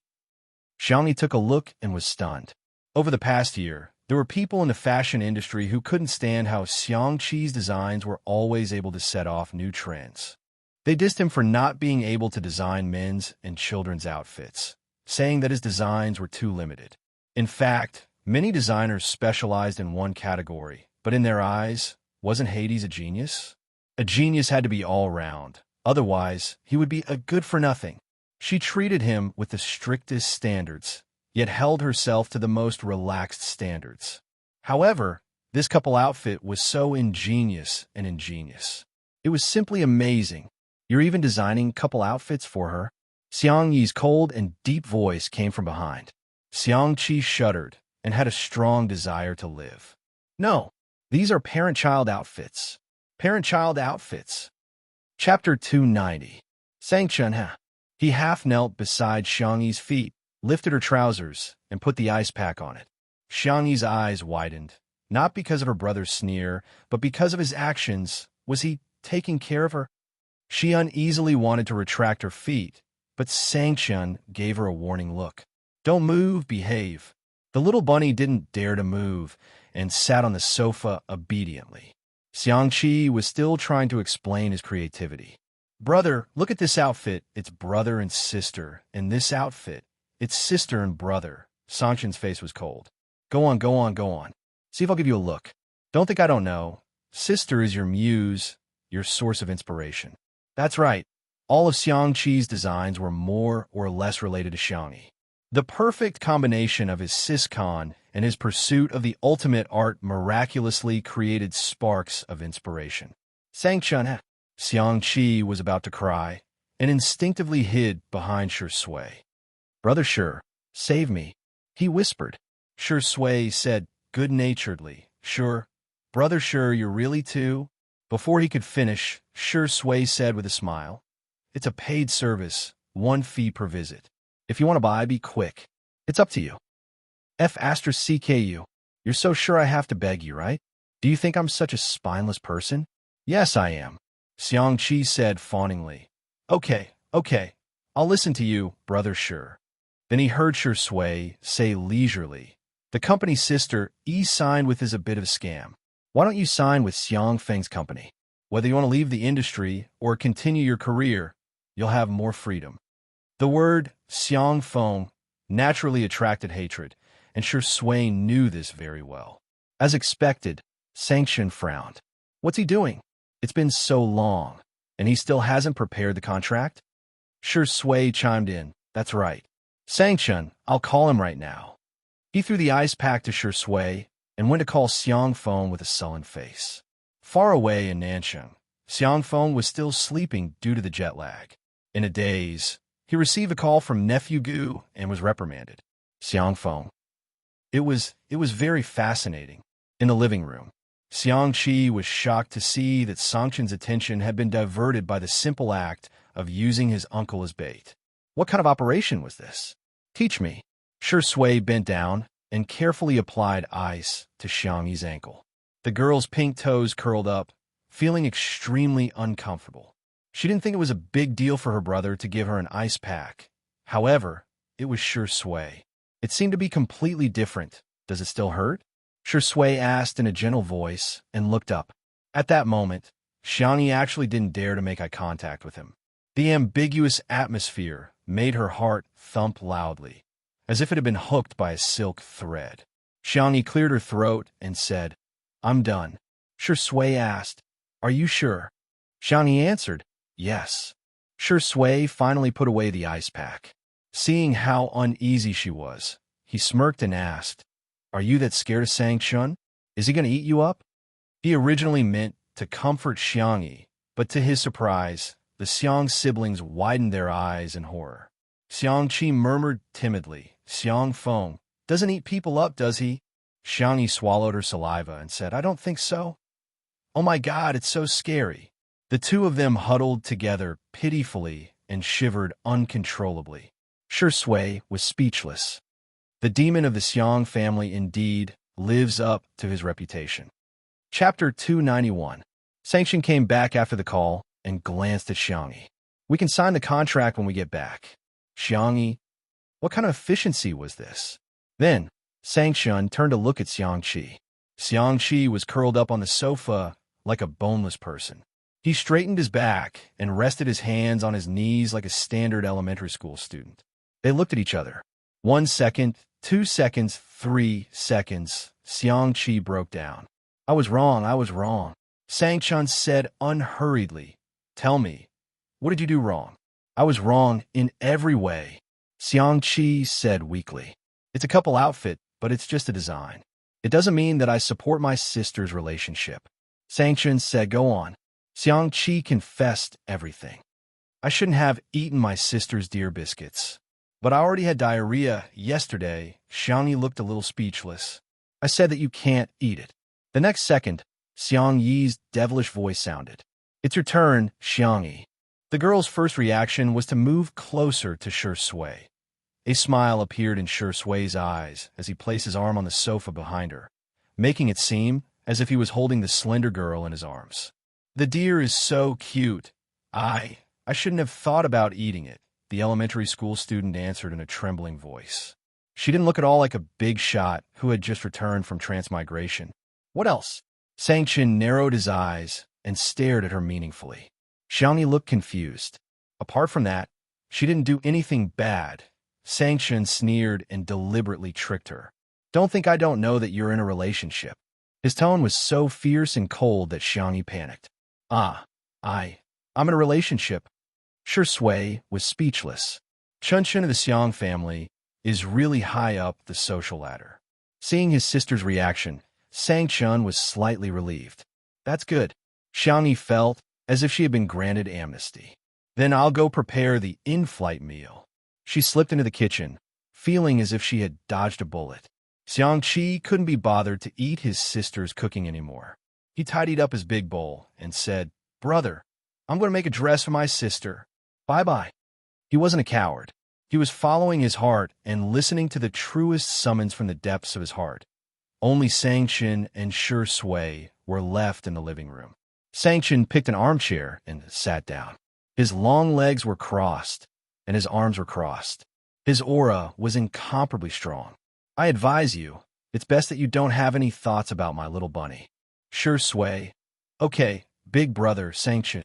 Speak properly." Shui blinked. "What if Tutu has ulterior motives toward me?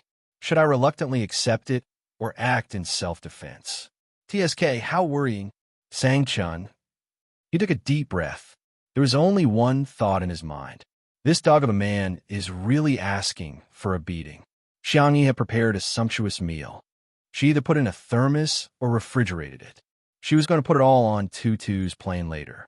She was going to take a plane with Hui Xiang, which meant that they were going on a trip together. Albert followed the smell and shamelessly expressed that he wanted to try it. Xiang Yi's eyes curved in a crescent. "I saved one for you." Albert was touched. "Alice, you're an angel." The next second, Sanchin's cold voice rang out. "You didn't make it for me? Pack it all up." Albert said angrily, "Are you the devil?"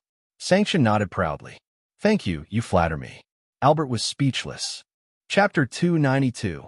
Under her brother's gaze, Xiangyi braced herself and packed up all the food. Tutu landed in the manor, and Sangshan grabbed his sister's collar to board the plane. Albert waved goodbye to them with tears in his eyes, though it was unclear if he was upset because of the separation or because he couldn't eat Xiangyi's cooking. The plane hovered in the sky for thousands of miles. The deer in the forest seemed to have sensed something as they raised their heads and began barking, seemingly bidding farewell to Xiangyi. On Tutu, in addition to the resting area, there was also a tea area with a sofa and a coffee table. Sangshan was the first to take a seat. Shi Sui sat opposite him. The two men then looked at Xiangyi in unison. The two rows of sofas were facing each other. In other words, Xiangyi could only choose to sit next to one of them. Xiangyi was speechless. If I sit next to Big Brother, I won't be able to escape when I get beaten up. It seems safer to sit next to Shi Sui. With that thought in mind, she slowly moved forward and sat down next to Shi Sui. In an instant, one was elated. The other had an icy cold gaze. Sangshan picked up the porcelain teacup with a straight face and took a sip of green tea. He wasn't angry. He wasn't angry at all. Shi Sui, on the other hand, was calm and composed. She even began chatting with Xiangyi about the topic of two under one roof. Xiangyi gradually relaxed. Sangshan waited for more than 10 minutes, but Xiangyi did not take the initiative to speak to him at all. He almost crushed the porcelain teacup in his hand. Ahem. He cleared his throat. His words had the effect of silencing her. Xiangyi kept quiet out of fear, not daring to speak. Shi Sui glanced at him with a smirk and remained silent. Sangshan frowned and thought, am I that scary? His white, well-defined fingers loosened his black tie. He unbuttoned the top two buttons of his shirt and leaned on the sofa in an extremely relaxed posture. However, when he opened his mouth, he sounded like a teacher lecturing a student. What do you plan to do next? Xiangyi froze for a few seconds before she realized that the question was directed at her. She whispered, no, I don't have any plans. I'm just going to record a variety show, cook some food, and retire early. Sangshan asked casually, are you feeling too tired? Xiangyi shook her head. Cooking isn't tiring. How could she feel tired doing something she liked? Sangshan continued asking, did anyone bully you? He glanced at Shi Sui meaningfully. Little Rabbit was extremely obedient and her voice was soft. No, everyone is very good. I feel that filming this variety show is quite fun. Sangshan replied with an and said indifferently, if someone makes you unhappy, do you know what to do? I know how to answer this question. Xiangyi was a little excited. Tell the family. Childish, Sangshan said coldly. It's to make the other party even more unhappy, got it?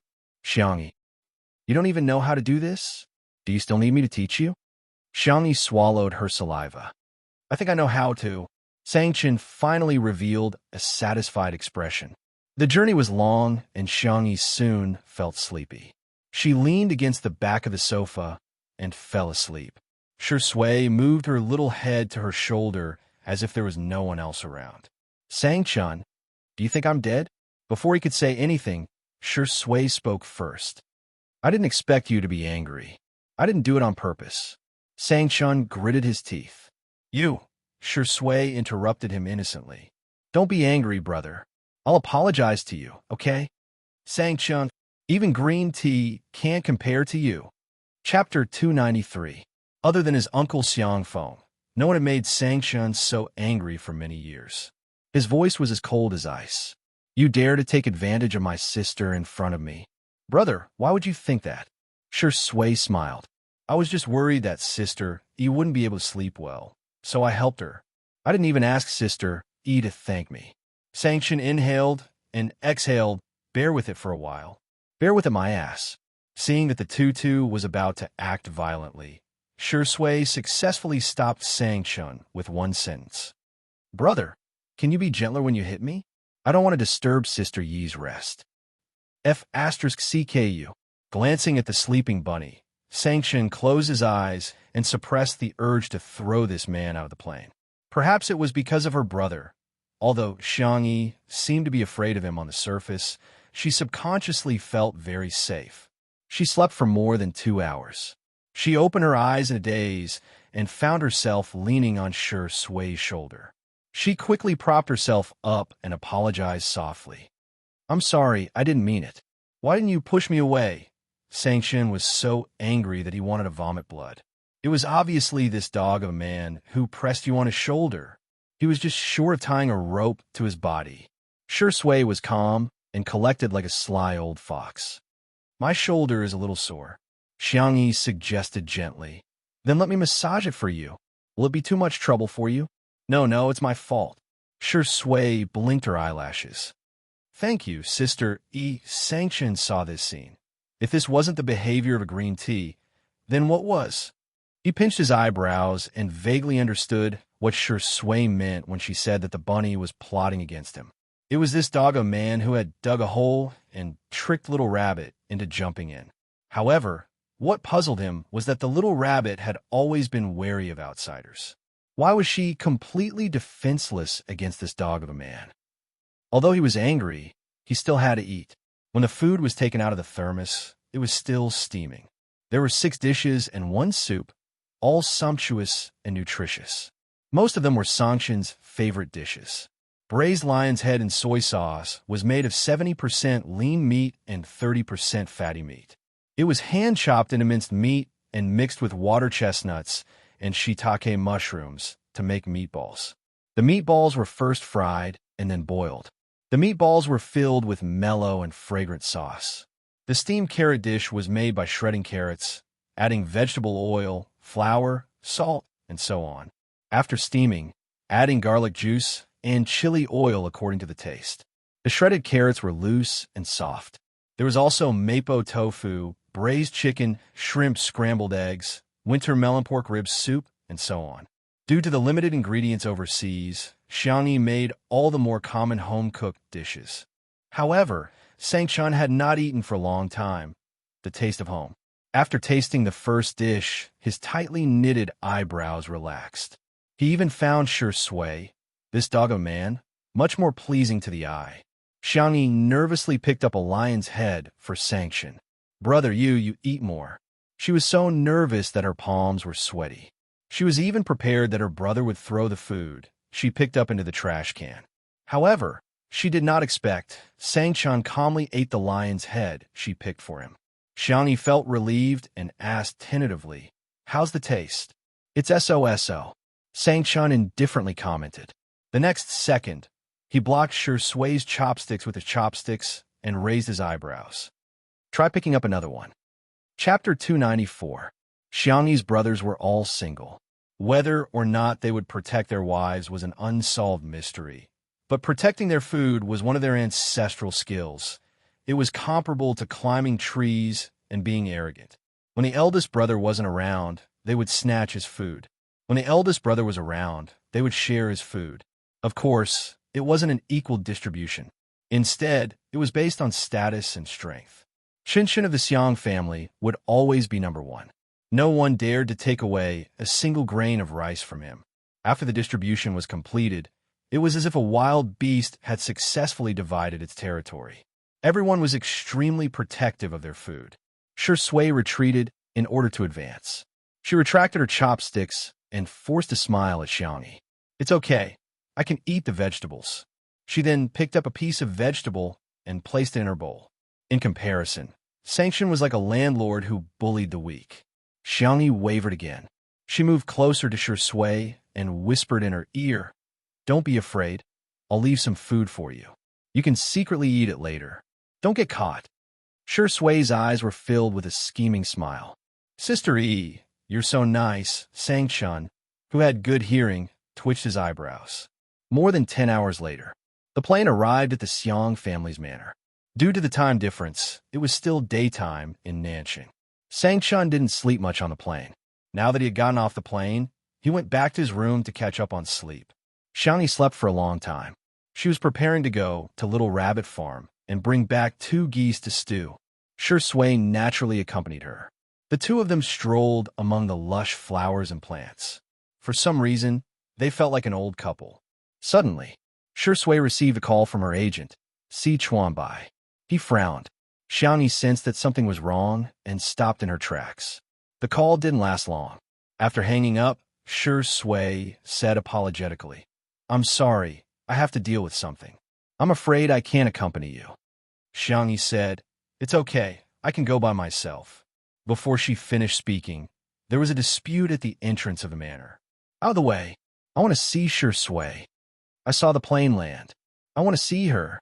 Now, don't touch me, or I'll call the police and say that you're King me." The hysterical female voice, mixed with the persuasion of several security guards, was very noisy. Shi Sui's face was as gloomy as still water, and there was a deep gloom at the bottom of his eyes. Xiangyi was slightly startled. In fact, she had never seen Shi Sui lose her temper before, but she instinctively sensed it. He was angry. The man's thin lips pursed into a sharp line and strode towards the manor's gate. Xiangyi was worried that he would do something irrational, so she quickly caught up with him. At the entrance of the manor, all is well year-round. Her real name was Qiao Ruoan. When she saw Shi Sui's tall and slender figure from afar, her skinny face lit up. "It was him. It's really him. He's coming to me." Shi Sui's legs were long, and his strides were big.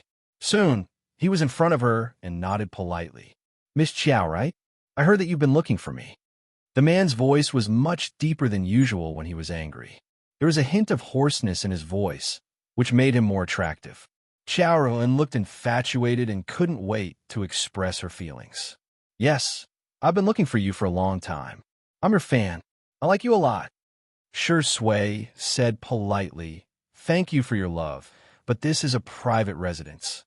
Can I arrange for a car to send you away?" Qiao Ruoan said self-righteously, "I'm not leaving. It wasn't easy for me to see you. Why should I leave?" She was caught off guard and grabbed Shi Sui's hand. Chapter 295. At the critical moment, Shi Sui took a step back and avoided her touch. Qiao Ruoan missed him and stumbled, almost falling down. She looked up at Shi Sui in disbelief. Why? Why did he avoid her? Was she a piece of trash that he wanted to avoid? "I like you. I really like you." Qiao Ruoan tried her best to express her feelings. "I've liked you since you debuted. I watched all of your movies and TV shows. I vote for you every day. I even gave up on studying for you. I've spent all my time on you," Qiao Ruoan said. However, Shi Sui did not show the slightest hint of being touched. Qiao Ruoan suddenly had a thought. He looked gentle, but in fact, he was more distant than anyone else. "It's not a rational choice to give up on yourself for anyone," Shi Sui said in a clear and calm voice. "You have your own life, and I shouldn't be the only one in your life. Miss Qiao, I won't hold it against you for secretly taking photos and following my car. I hope you can return to your normal life. I'll give you my blessings." Qiao Ruoan muttered, "Do you mean you don't need my love?" She widened her eyes in horror, completely unwilling to accept this reality. Coincidentally, she noticed Xiangyi. In fact, Xiangyi kept a distance from them. However, in the eyes of the extreme Qiao Ruoan, Xiangyi was deliberately provoking her. When she saw Xiangyi, her emotions became even more unstable. Is it because of her? What's so good about her? Why do you care about her? Why do you care about her? You shouldn't even look at her. She was extremely agitated. "I'm the one who likes you the most. I'm the one who has done the most for you. Look at me, okay? Look at me, okay? Even if you like her, you should like me." Qiao Ruoan's logic was extreme. "I like you, and I've done a lot for you. Therefore, you should like me back. Otherwise, you'll be letting me down." Si Chuanbai's car arrived. He got out of the car and opened the back door. Shi Sui's attitude was firm. "Miss Qiao, please." This was undoubtedly a bolt from the blue for Qiao Ruoan. "You want to chase me away? Because of that bitch Xiangyi?" Shi Sui, who had always been polite, suddenly said in a cold voice, "Miss Qiao, please watch your words." At this moment, the emotionless man's emotions were stirred. Qiao Ruoan refused to believe it. You scolded me because of her. Without my support, you are nothing. Now that you're famous, you want to dump me and like that be *TCH. Shi Sui, you're heartless. You heartless man. Si Chuanbai. He described himself as a wife who had gone through hardships and Miss Xiangyi as a new lover. His ability to change concepts was truly superb. Miss Chiao, this isn't the first time you've harassed Shui. You've eaten at the same restaurant as him, bought the seat next to him on the plane, and even knocked on his hotel door. You're an adult and should be responsible for your own actions. If you continue to act like this, I can only take measures to call the police. Then report it. Let's see if the police will arrest you or me when they come. I think you're trying to drive me to my death. Xiao Ruoan suddenly took out a holder from her bag. There was a phone attached to it, and she clicked on the live broadcast. The words "Countdown to Suicide" were displayed at the top of the screen. Chapter 296. A few minutes ago, when she saw Tuta landing, Xiao Ruoan posted a notice on Weibo. All is well year-round. If all hope comes from you, then the pain I'm feeling now is also thanks to you. Perhaps leaving is the best relief. I'm tired, really. There was a link to the live stream attached. When a fan saw the words "Countdown to the live stream," they were all frightened. Oh my God, sister, don't take things too hard. Is there anyone who can contact her in the real world? I'm dying of anxiety. I don't know if it'll work, but based on her previous location, she should be from Nanjing, Pinggan, Nancheng. Someone raised a question. Livestream suicide? Why does it feel like a publicity stunt or coercion? In just a few minutes, there were hundreds of comments on that post. B*TCH, get lost. Who would risk their own life for publicity? F*CKU. Don't you have any sympathy? She's about to die, yet you're still being a troll. I hate this kind of thing the most. She's crying in front of the screen. When I see your post, I just want to curse. It was no exaggeration to say that this Weibo post had caused a great commotion in the industry. Hence, when a live stream was opened, tens of thousands of people immediately flooded in. When they saw the skinny and haggard Xiao Anhao with reddened eyes, many people couldn't bear to see her like this. I can't imagine what you've been through. Sister, let me hug you. I'll treat you to milk tea, okay? Sigh. I've also been a fan of celebrities for many years, so I understand the pain of being out of reach. However, in the next second, Xiao Ruoan switched the camera to Shui's face and questioned, "Tell me, do you like that B*TCH Xiangyi?" Even at such a close distance, the man's looks were still impeccable. His long eyelashes were lowered, and his thin lips were curved downwards. His entire body seemed to be covered in a layer of frost, and it was bone-chilling. "Miss Chiao," he said calmly, "we are all independent individuals. We can choose to like the opposite sex, the same sex, or none of them. This is the freedom that we are born with. But liking someone should never be an action that harms others." The fans in the live stream room. F*CK, Shuringdi. Oh my God, that's so cool, it's so awesome. No, am I the only one who's confused? All is well year-round. Why is she with Shuringdi? Let me say something quietly. This seems to be the manner where Two Under One Roof was filmed. All is well year-round. It's a bit like an obsessive fan. Xiao Ruoan said, "I can't win against you. I just want you to like me. Is it that difficult? I've done so much for you, but you don't care about it at all. Is the support of your fans nothing to you?" Si Chuanbai's expression changed slightly. This piece of music was a little impressive. If he didn't deal with it properly, his fans might leave him. As Xiao Ruoan's manager, he naturally put his artist's interests first. So, he stepped forward to stop Xiao Ruoan. "Miss Xiao, not only are you trespassing on private property, but you're also secretly taking photos." Xiao Ruoan took out a fruit knife and pretended to cut her wrist. "Don't come over." Si Chuanbai immediately dared not move. The fans in the live stream were dumbfounded. F*CK, she must be an obsessive fan. Chapter 297. Look at how skilled she is. She must have done this a lot. I'm so confused. What kind of illegitimate behavior is this? Based on the time, Shui should have just returned to the country not long ago. He sat there for more than 10 hours without much rest, and even had the camera pointed at his face.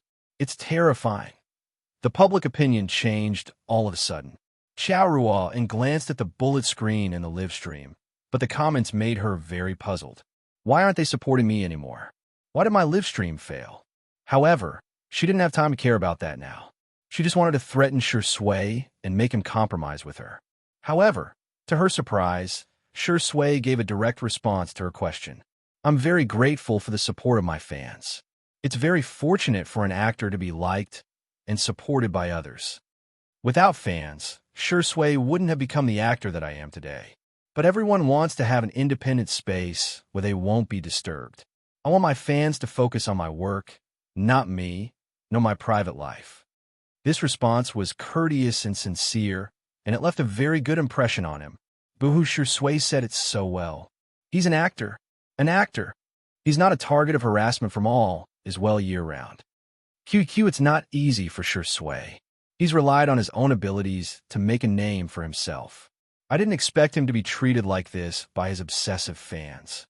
Sichuanbai was a little emotional. He knew very well that Sure Sui's words were not just polite words, but rather, he really meant what he said. Fans were comparable to top-notch traffic. As long as he wanted to make use of his fans, he could earn a lot of money at any time. For example, he could take on some commercials for unlicensed brands without moral integrity. As long as he was thick-skinned enough, it would be easy for him to earn money. However, Sure Sui didn't. He didn't take on commercial activities easily and was extremely serious about acting. Even if it was a cameo appearance for free, he would never slack off and only act in a few scenes perfunctorily. Sichuanbai felt from the bottom of his heart that Sure Sui was really worthy of his fans' love and achievements. However, Xiao Ruan panicked. Without public opinion, what else could she use to threaten Sure Sui? She made up her mind and said, I just want you to accompany me for 3 days. After 3 days, I won't disturb you again for the rest of my life. If you don't agree, I will. So what? Sure Sui interrupted her. You don't even cherish your own life. Have you ever considered the feelings of those who care about you? However, Xiao did not listen to him at all. Her eyes were red. You can't even agree to this small request of mine. Some fans in the live stream couldn't help but comment. Actually, Shurindi can agree first and coax her. Sure Sui is a little too cold-blooded. How can she be reasonable at a time like this?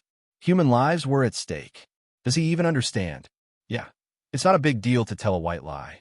I feel like this all-is-well year-round girl's mental state is quite unstable. It's better to lie to her first and then hand her over to the doctor for treatment. The group of people gestured in the air, as if they were the wisest and wisest ones. Suddenly, Xiao slid her hand to her wrist. Just as the blade pierced her skin, her wrist was grabbed by a pair of strong hands. Xiao struggled with all her might. In her panic, she ended up stabbing Sure Sui's forearm. She screamed as if she had gone crazy and threw her phone away. Sure Sui remained calm and even indifferently took the fruit knife from her hand. His cold and fair skin was covered in blood. His voice was cold and very soft. I'm sorry, but I can't lie to you, because I have someone I like. I want to be a good person for her sake. Chapter 298. His hoarse voice was low and deep, but it made Xiao An's heart skip a beat. For a second, she even thought that Sure Sui would stab her in the heart with that knife. But it was only for a second. The man spun the knife casually, even more casually than he spun a pen. Then, he threw it far away. Clang! The fruit knife fell to the ground. The phone fell to the ground, and the camera was facing the ground. The netizens in the live stream saw nothing but darkness. The more confused they were about the situation, the faster the comments flooded in. Did Sure Sui get stabbed? I only have one thing to say to the Say-Seeing fans. Die. Sure Sui Zai, please be safe. Cry. Cry. This woman is crazy. What's the point of threatening others with her own life? Sure Sui's voice was too soft, so no one except Xiao Ruan heard it.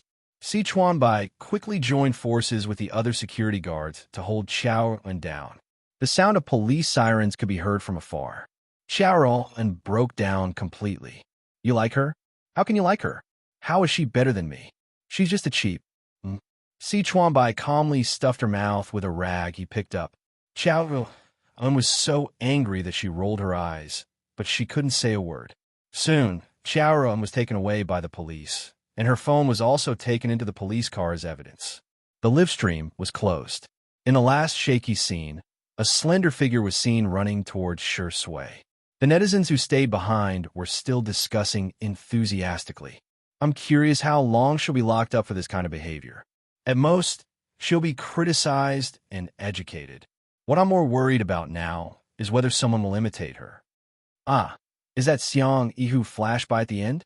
Sister Yi, hurry up and take a look at Shi Sui's arm. Am I the only one who thinks that the vase fairy is at fault this time? If she hadn't seduced Shi Sui, she wouldn't have angered all as well year-round, and this wouldn't have happened. As soon as this comment was posted, it was rebutted by the netizens. Yes, you're the only one who thinks so. Dear, I suggest you go to the hospital to see a neurologist. Yes, whatever you say is right. Come, let's all wish you a safe journey. Candle, the manor. Xiangyi ran so fast that she was panting slightly when she stopped. She didn't have time to rest, but took off her thin sunscreen jacket to stop the bleeding on Shi Sui's hand. Then, she held Shi Sui's other hand. Let's go back and treat our wounds. Shi Sui let her hold her hand and followed behind her obediently. The coldness and ruthlessness she had shown when she faced Xiao and just now disappeared and was replaced by a gentle and lazy tone. Are you worried about me? Xiangyi blamed herself. I should have stayed with you. That way, I could have protected you. Shi Sui is really too delicate. Behind him, Si Chuanbai was speechless. He seemed to be at a loss for words.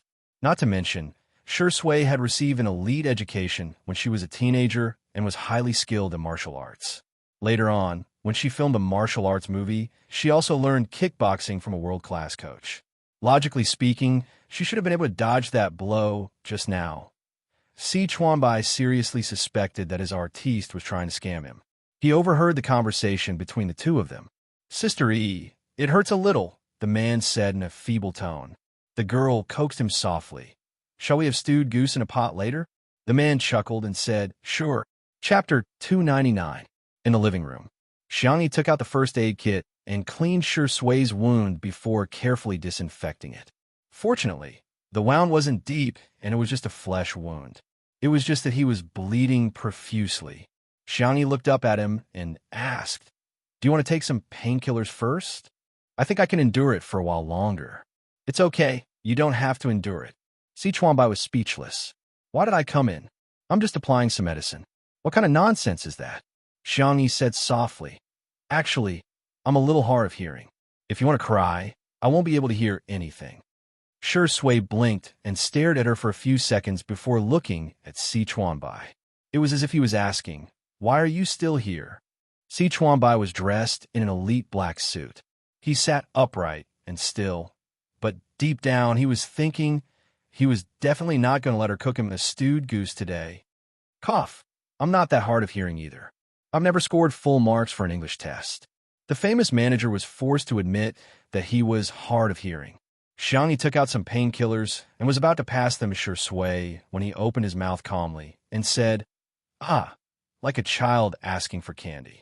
The young girl instinctively stuffed the pills into his mouth. Her fingertips brushed against his thin lips. It was cool and moist to the touch. She curled her fingers uncomfortably and lowered her head to continue bandaging his wound. After a while, Shi Sui said, Sister Yi, it still hurts a lot. Xiangyi was worried. This painkiller won't take effect that quickly. Why don't I think of another way? The man's dark eyes gradually darkened.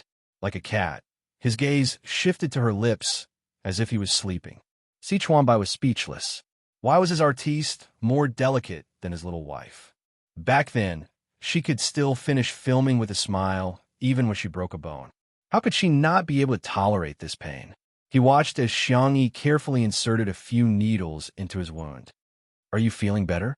Much better. Xiangyi was relieved. She patted his head and said, have a good rest. I'll make you something to eat. Unexpectedly, when she walked towards the small outdoor kitchen, Shi Sui followed behind her like a little tail. Xiangyi, ? Shi Sui's expression did not change. I want to do a live stream and explain to my fans so that they don't have to worry. Xiangyi suddenly understood. You're so thoughtful. Should I call Director Li over for you? When it came to live streaming, Li Jinyu was still the most skilled. Shi Sui raised her hand and hooked the hem of the girl's shirt with her fair and slender fingers. but I won't be streaming alone. I want to do it with you, Sister E. Si Chuan Bai. He raised his hand to his forehead to hide his dumbfounded expression. He really couldn't bear to look at her. Oh, I see.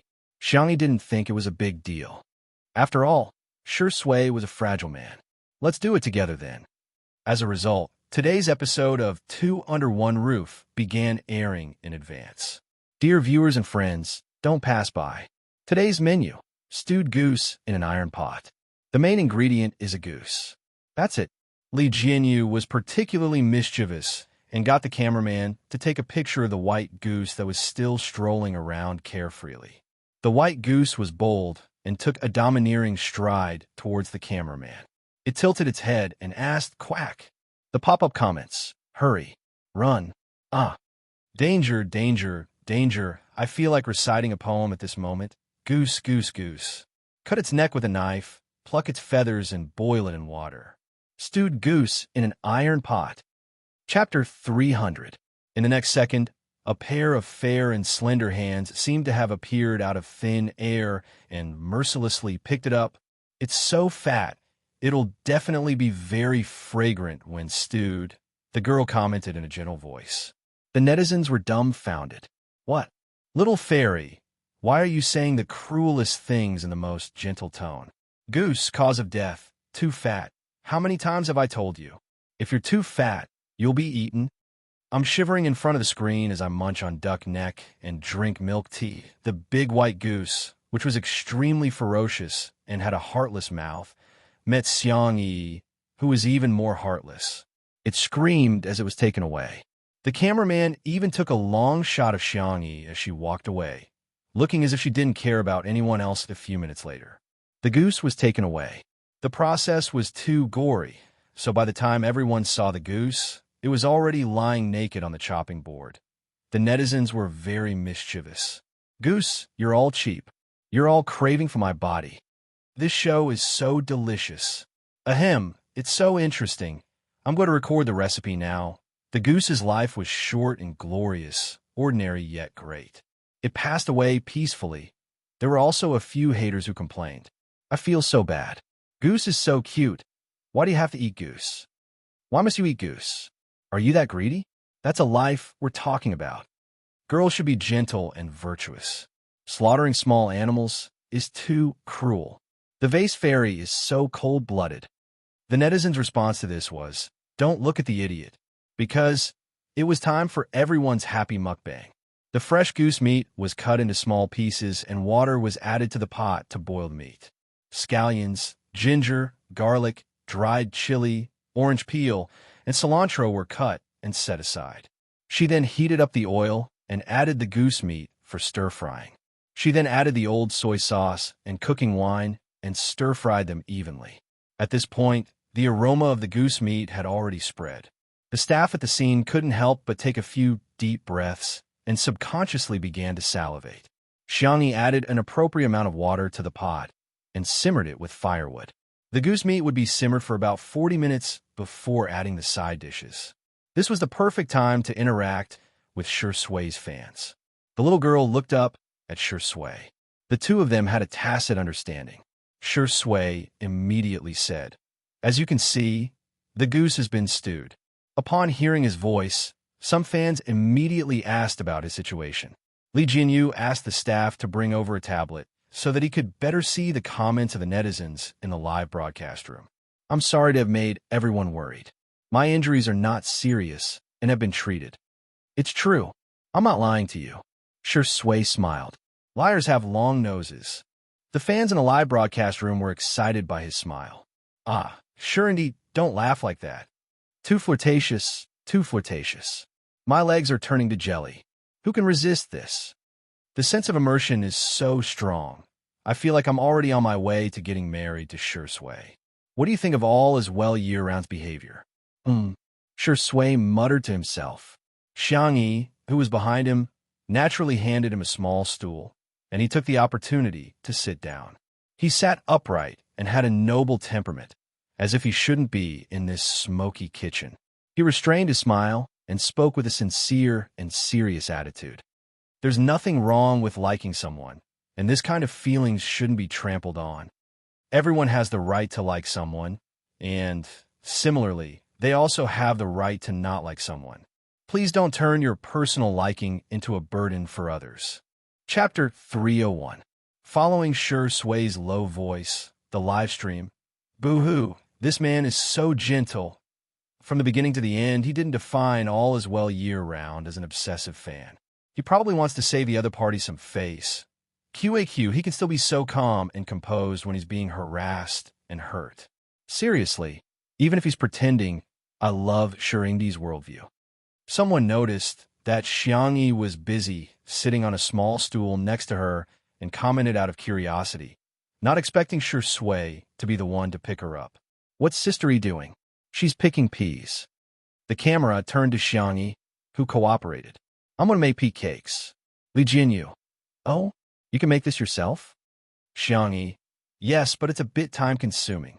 Normally, she wouldn't make this, but Xiangyi liked it, so it was worth it to spend some time. Sure Sway drawled lazily. Sister E, everyone has a lot of questions for you. However, he refused to say what the questions were. What did they ask? The tablet was in Sure Sway's hands, and the comments flew by.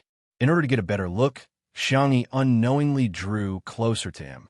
In the camera, their heads were almost touching. The couple fans who hadn't eaten sweets for a few days were extremely excited. Aw, sisters, I'll give you a salute first. I'll say it again, untimely SZD. It's true, sitting on a small stool in a row and reading the comments head-to-head. Sure Sway's sister, E, is so cute. Seeing the words untimely, Xiangyi's ears began to heat up. She began to think of the content that Nan had shown her before. Ahem, you want to know the recipe? I'll write down the details later and post it on Weibo. Xiangyi picked out the questions seriously. She wanted to ignore the words untimely, but the man next to her suddenly said something. Untimely? Isn't that an idiom? The tone of this sentence was innocent, and the expression was blank. It could be said that she was naive and sweet. Xiangyi, she hummed dryly and pretended to be very serious as she continued to pick the beans. Bullet screen. Ha ha ha. I bet Sister E knows the true meaning of untimely. Hee hee. It's obvious that the vase fairy is leading the hype. Poor Shuringdi, he's been kept in the dark so miserably. What a joke. This is the first time I've seen a CP fan dance in front of the main character. Do they have brains? I'm just asking if it's awkward. The next second, Sure Sway took out his phone. Because his right forearm was injured, he had to use his left hand to type, so his typing was a little slow. However, so it's a combination of our names. Sure Sway clicked her tongue.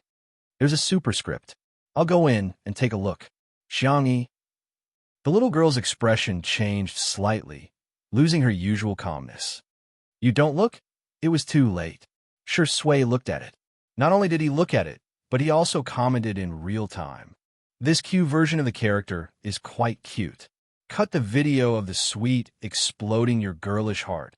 Self-made, untimely emoji pack. Follow the comments to receive it. On Weibo, Sure Sway's Weibo account, there was the following update.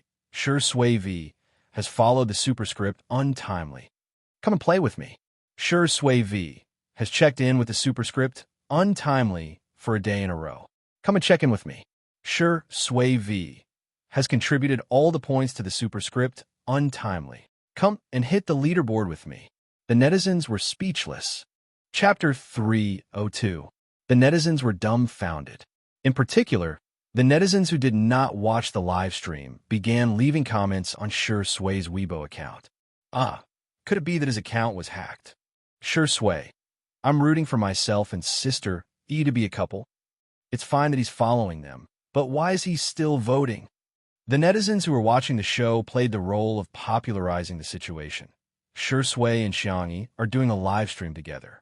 When interacting with the fans, Sure Sway saw that someone mentioned that it was inappropriate for them to be together. Hence, she searched for it and even paid attention to it. This man is so good at variety shows. I'm impressed. There are also some who whispered and questioned, is it really for variety shows? I feel like he's more into it than I am. Of course, the Sure Sway sisters were adamant that it was for variety shows. Before Sure Sway's official announcement was made, They would never give Xiangyi a proper status. Oomph. In the small kitchen, the aroma of the stewed goose meat was already wafting out of the iron pot. Xiangyi had also added some Chinese herbs such as ginger, grass, nutmeg, and so on.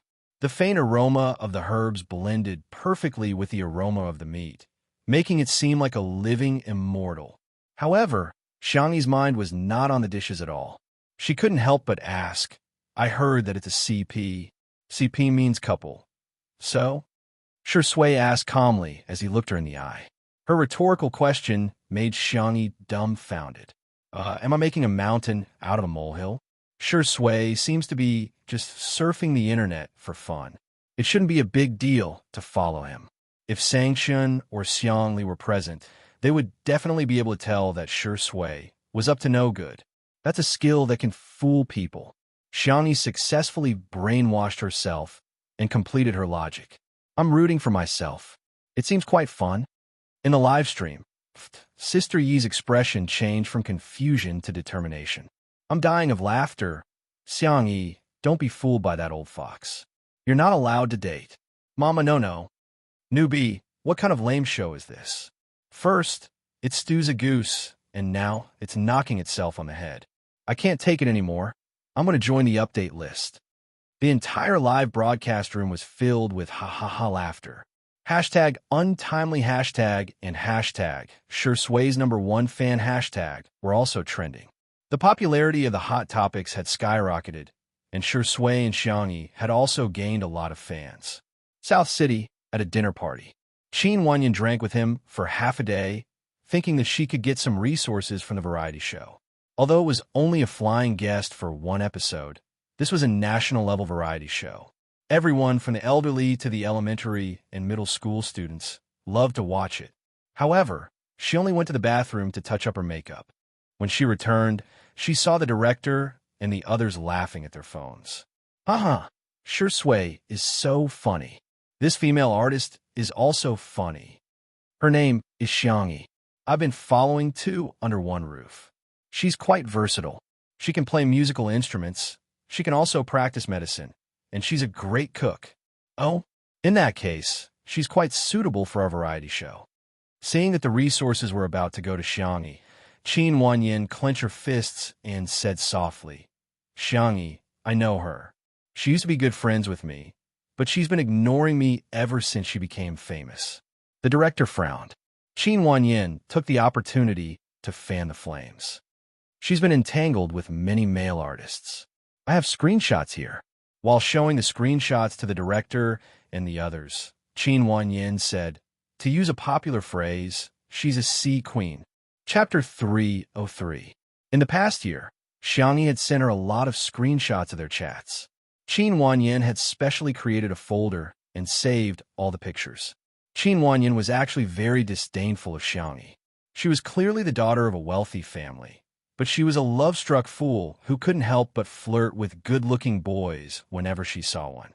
However, she seemed to have reached an agreement with a mysterious person that forbade her from dating or having any intimate relations with boys. Hence, she only dared to touch the hands of other boys, such as Yin Nai and Xiaoyang. Yin Nai has also been harassed by her before. He's the son of Yin Jinhua, director Yin. Later on, he was traumatized. Xiaoyang from the Xiao family has also been taken advantage of by her, with the chat records as evidence. Coupled with the names of the two people mentioned by Qin Wanyan, the faces of the director and the others became more and more sullen. Seeing this, Qin Wanyan ruthlessly revealed a piece of shocking news. The most exaggerated thing is that she once climbed into her own brother's bed. In an instant, there was an uproar. In a live stream of two under one roof, the steaming hot stewed goose was out of the oven. The golden goose meat was scooped into a porcelain white soup bowl. After several hours of stewing, the meat was soft and the bones were peeled off. With a gentle pinch of chopsticks, the bones and meat were easily separated. There were also cut potatoes and carrots in it, which added to the color of the dish. After taking a whiff, the aroma overflowed. After taking a bite, the aftertaste was endless.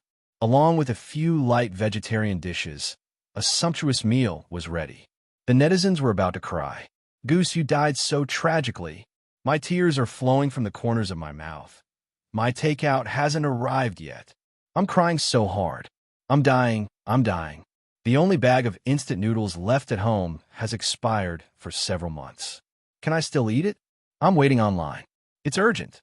This meal is too sumptuous. Sister E, I'm hurting all over. Can you send me a portion by express delivery? Or send me to your house by express delivery. Xiangyi was about to wake up Yanai, but he woke up first. Because he was at home, the man was no longer wearing formal clothes. Instead, he had changed into black silk home clothes. His movements were calm and elegant, and as soon as he entered the camera, he captured the attention of countless people. What the F*** CK? Is this the new guest? Hey man, you've successfully attracted my attention. I want all his information in 5 minutes. Those legs, that waist, I vaguely saw abdominal muscles just now. They're so tough. This rice is so handsome. Cough, this brother smells so good. Cough, cough, this beauty is a feast for the eyes. The ancients didn't lie. Found it, found it. I used the image recognition function to find him. The founder of Linshin law firm, Sangchun. Wait, the last time Professor Xiangli came, Xiangyi seemed to call him second brother. Could this Sangchun be big brother? There was a lot of discussion in the live stream. Sangchun had already calmly sat down. He seemed to be unintentionally separating Xiangyi and Shui from each other.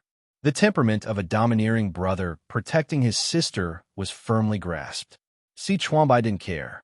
He picked up a piece of goose meat and stuffed it into his mouth. The tender and fragrant goose meat had a pure taste. It was fragrant, but not greasy, and had a faint herbal aroma. It tasted so good. Delicious. It's so delicious. Si Chuanbai rarely lost his composure. Shui also nodded gently, indicating that it tasted good. Sangchun was the only one who said indifferently, "It's just so." Immediately, a netizen pointed out, "This is the first time the vase fairy has failed. This man is definitely not her biological brother." Chapter 304. This comment garnered the approval of many people. I'm so annoyed by vase fairy's brainless praises. So every man is your brother? Don't you think Xiang is like a white lotus who had a bunch of brothers when she was in school? Wake up. Sangchun is a top financial lawyer in the country who only takes on IPO cases. The truly impressive lawyers don't even have to appear in court to earn tens of millions of yuan in commission. Is Xiangyi worthy of him? Why does she get all the good things? Most people felt that Sangchun was likely to be Xiangyi's brother, but they couldn't resist the logical analysis of the haters and their confident tone, causing many people to waver. Well, Xiangyi's brothers included an esports guru, an international fashion designer, a genius medical doctor, and a top financial lawyer. How could it be possible? At the dining table, Xiangyi tasted the goose meat and frowned slightly. It seems a little out of place with a few spices mixed together, but that's not right. I've mixed them like this before. Si Chuanbai was speechless. Are you serious, Miss Xiangyi? Are you that strict with your culinary skills? To him, this was already a delicacy that he would only get to eat a few times in his life. God knows how much he wanted his artiste to marry Miss Xiangyi. Even if he couldn't marry her, he might as well marry into her family. He was willing to be Miss Xiangyi's manager in the future, as long as he could have such a meal occasionally in the future. Sangchun said indifferently, "Mushroom." Xiangyi immediately understood. "Ah, I see." Shui said thoughtfully, "Is there a conflict between spices?" Si Chuanbai was speechless. He was a top manager, but at this moment, he felt like he was the only one in elementary school who didn't know anything. His dumbfounded expression was so hilarious that Li Jinyu shamelessly asked the photographer to take a few more close-up shots of him. However, Li Jinyu was indeed curious. "What's going on, Sister E?" Xiangyi said, "Mushrooms are rich in glutamic acid, which is an acidic amino acid. They have a unique taste and can be dissolved in water. This is one of the reasons why mushroom soup is so delicious. However, it conflicts with the seasoning, so the soup tastes a little strange." She tasted it carefully, then picked out a piece of Chinese medicine seasoning and made a judgment. "It should be this. Li Jinyu, let me have a taste. I won't believe you if you don't have proof." Bullet screen. I suggest everyone type the words shameless old thief on the public chat. Xiangyi, serve him a bowl of stewed goose. Li Jinyu tasted it and his eyes widened. Such delicious food. I can swallow it whole. What was strange about it? He finished the meat and potatoes in 2 or 3 bites and drank the soup in a huff. He shamelessly said, "It's too little. I can't taste anything. Give me another bowl." The bullet screen was instantly flooded with, "I've never seen such a shameless director. Is it that magical? Lawyer Xiang's taste is too picky. Xiangyi's taste buds are so strong. She can actually guess which seasoning it is with just one taste. Who knows if it's true or not? Maybe she's just making things up. Who knows if she's bragging? Toxic. If it's not delicious, why would director Li, Shui, and Si Chuanbai enjoy it so much? I think in some people's eyes, Sister Yi's existence is the original sin. Everything she does is wrong. Vase Fairies fans, stop trying to scare her. There's a new melon that you've cooked on Weibo. Open it and you'll be surprised. Hee. Chapter 305. She clicked on Weibo to see that hashtag Qin Wanyin had been deleted in seconds. It was at the 4th position on the hot search list, and its popularity was still rising. The reason was that Qin Wanyin had posted a 9-grid screenshot and deleted it very quickly. She then posted on Weibo to claim that her account had been hacked. However, in this era where the internet had memories, it was too easy to find traces of the screenshot. Some netizens reposted the screenshots that Qin Wanyin had posted. All of them were chat records, and they were screenshots from the chat records.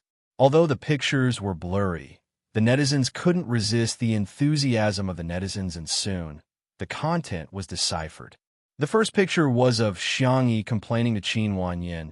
"Yin Nai's little brother is quite cute, but he's so shy. I just touched his hand, and his ears and neck are all red." The next picture was of the conversation between Xiangyi and Yin Nai. Frowny face Xiangyi.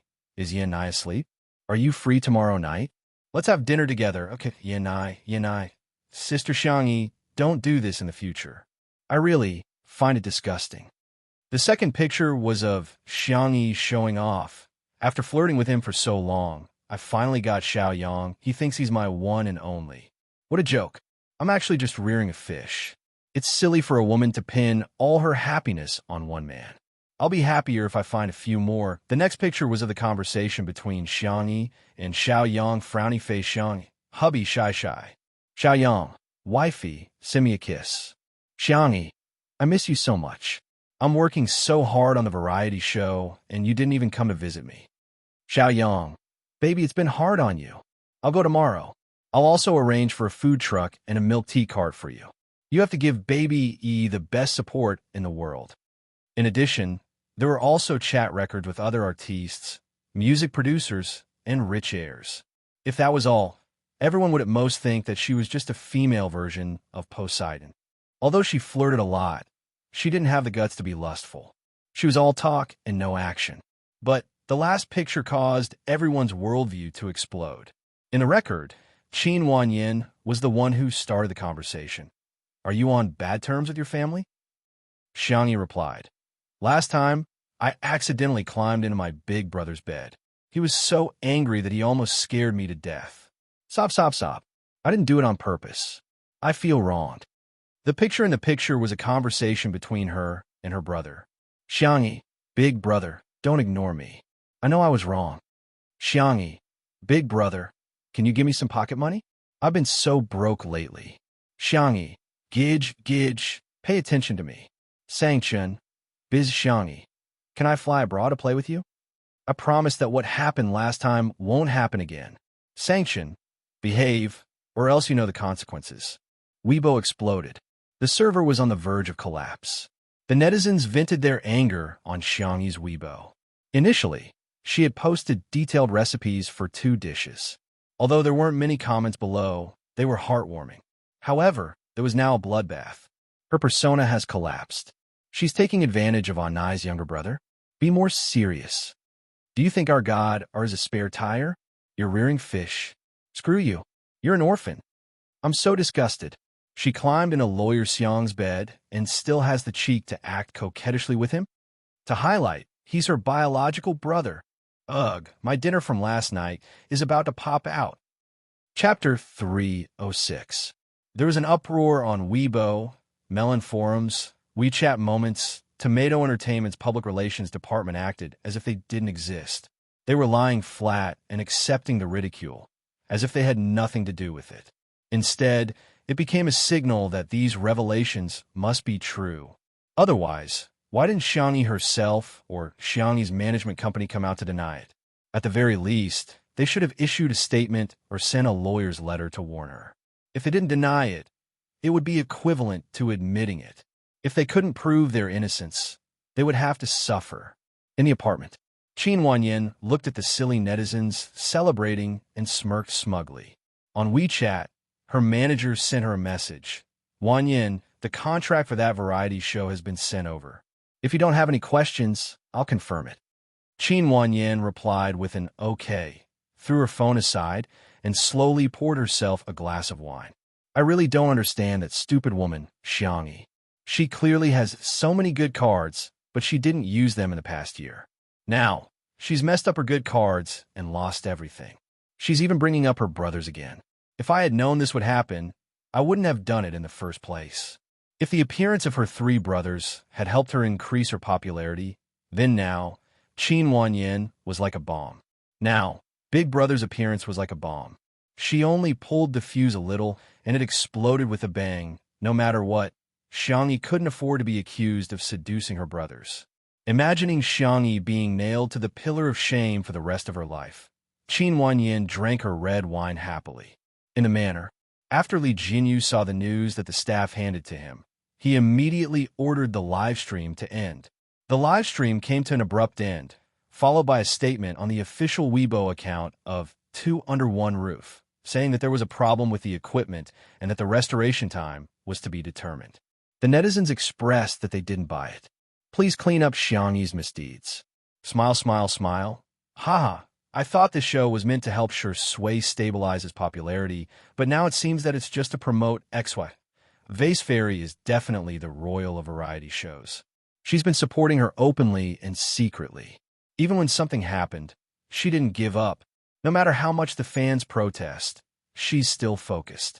This popular variety show will sooner or later be ruined by her. Fortunately, the live stream ended before the situation escalated further. Xiangyi was dumbfounded when she saw the screenshot. She would never have thought that the terrible thing that her uncle was talking about was that the person who had taken over her body had climbed into her big brother's bed. The girl's face was pale. She pushed away the bowl and chopsticks and staggered back to her room. He did not even dare to turn around to look at Sang-chan. She was afraid to see the look of disgust in her elder brother's eyes. She was even more afraid that her brother would never forgive her in this lifetime. Sang-chan frowned. He stood up and wanted to chase after her, but was stopped by Shui. Get out of my way. Sang-chan's tone was cold. Shui said helplessly, Is there no one in your Xiang family who knows how to coax girls? Sang-chan snorted. Do I need you to teach me that? Shui. TSK. Let me guess. How are you going to coax her? Give her a candy? Sang-chan had one hand in the pocket of his home clothes, and his fingertips were gently twirling a candy when he suddenly paused. Milk candy? Sure enough, it's a family heirloom. The corners of Shui's mouth twitched slightly. Let me do this kind of thing. He blinked his long eyelashes at Sang-chan. Brother, I'm the best at comforting sister, Eve. Chapter 307. Xiang-chen's jawline was taut, and his aura was sharp and cold, with a natural sense of oppression. The innocent Si Chuanbai was a little flustered. He felt that Sang-chan could beat up Shui at any time. However, in the end, his sister-complex nature prevailed. Xiang-chan closed her eyes and gritted her teeth. If I can't coax you, you'll be dead. Shui replied. Okay, Sang-chan was speechless. Xiangyi hugged her knees and sat on the floor. She leaned against the side of the bed, and her mind was in a mess. Perhaps second brother's guess was right. She wasn't the real fast transmigrator. She was just a substitute. In the fast transmigration world, she didn't care if she was mocked, betrayed, framed, or abandoned. Because those were people who had nothing to do with her. Because she didn't care, she didn't care. But now, All her efforts seemed to have turned into a joke. Xiangyi thought that she had a good mentality and could handle life and death situations calmly. But now, her mentality had really collapsed. No matter how strong a person was, they had their weaknesses. Xiangyi couldn't accept this reality. Click! The door lock moved slightly. Xiangyi turned a deaf ear to it. She only raised her head slowly when she felt a warm and strong hand on her head. It was Shui. She forced herself to be alert and asked in a soft and hoarse voice, "How did you get in?" Shui cleared his throat, as if he didn't think it was something to be proud of. "I was in prison for a few days when I was acting in a movie and learned some lock-picking skills." "I see." Xiangyi pursed her lips. She wanted to reply with a smile, but she felt that she couldn't even smile. Shui's eyes flickered. He bent down and sat beside her.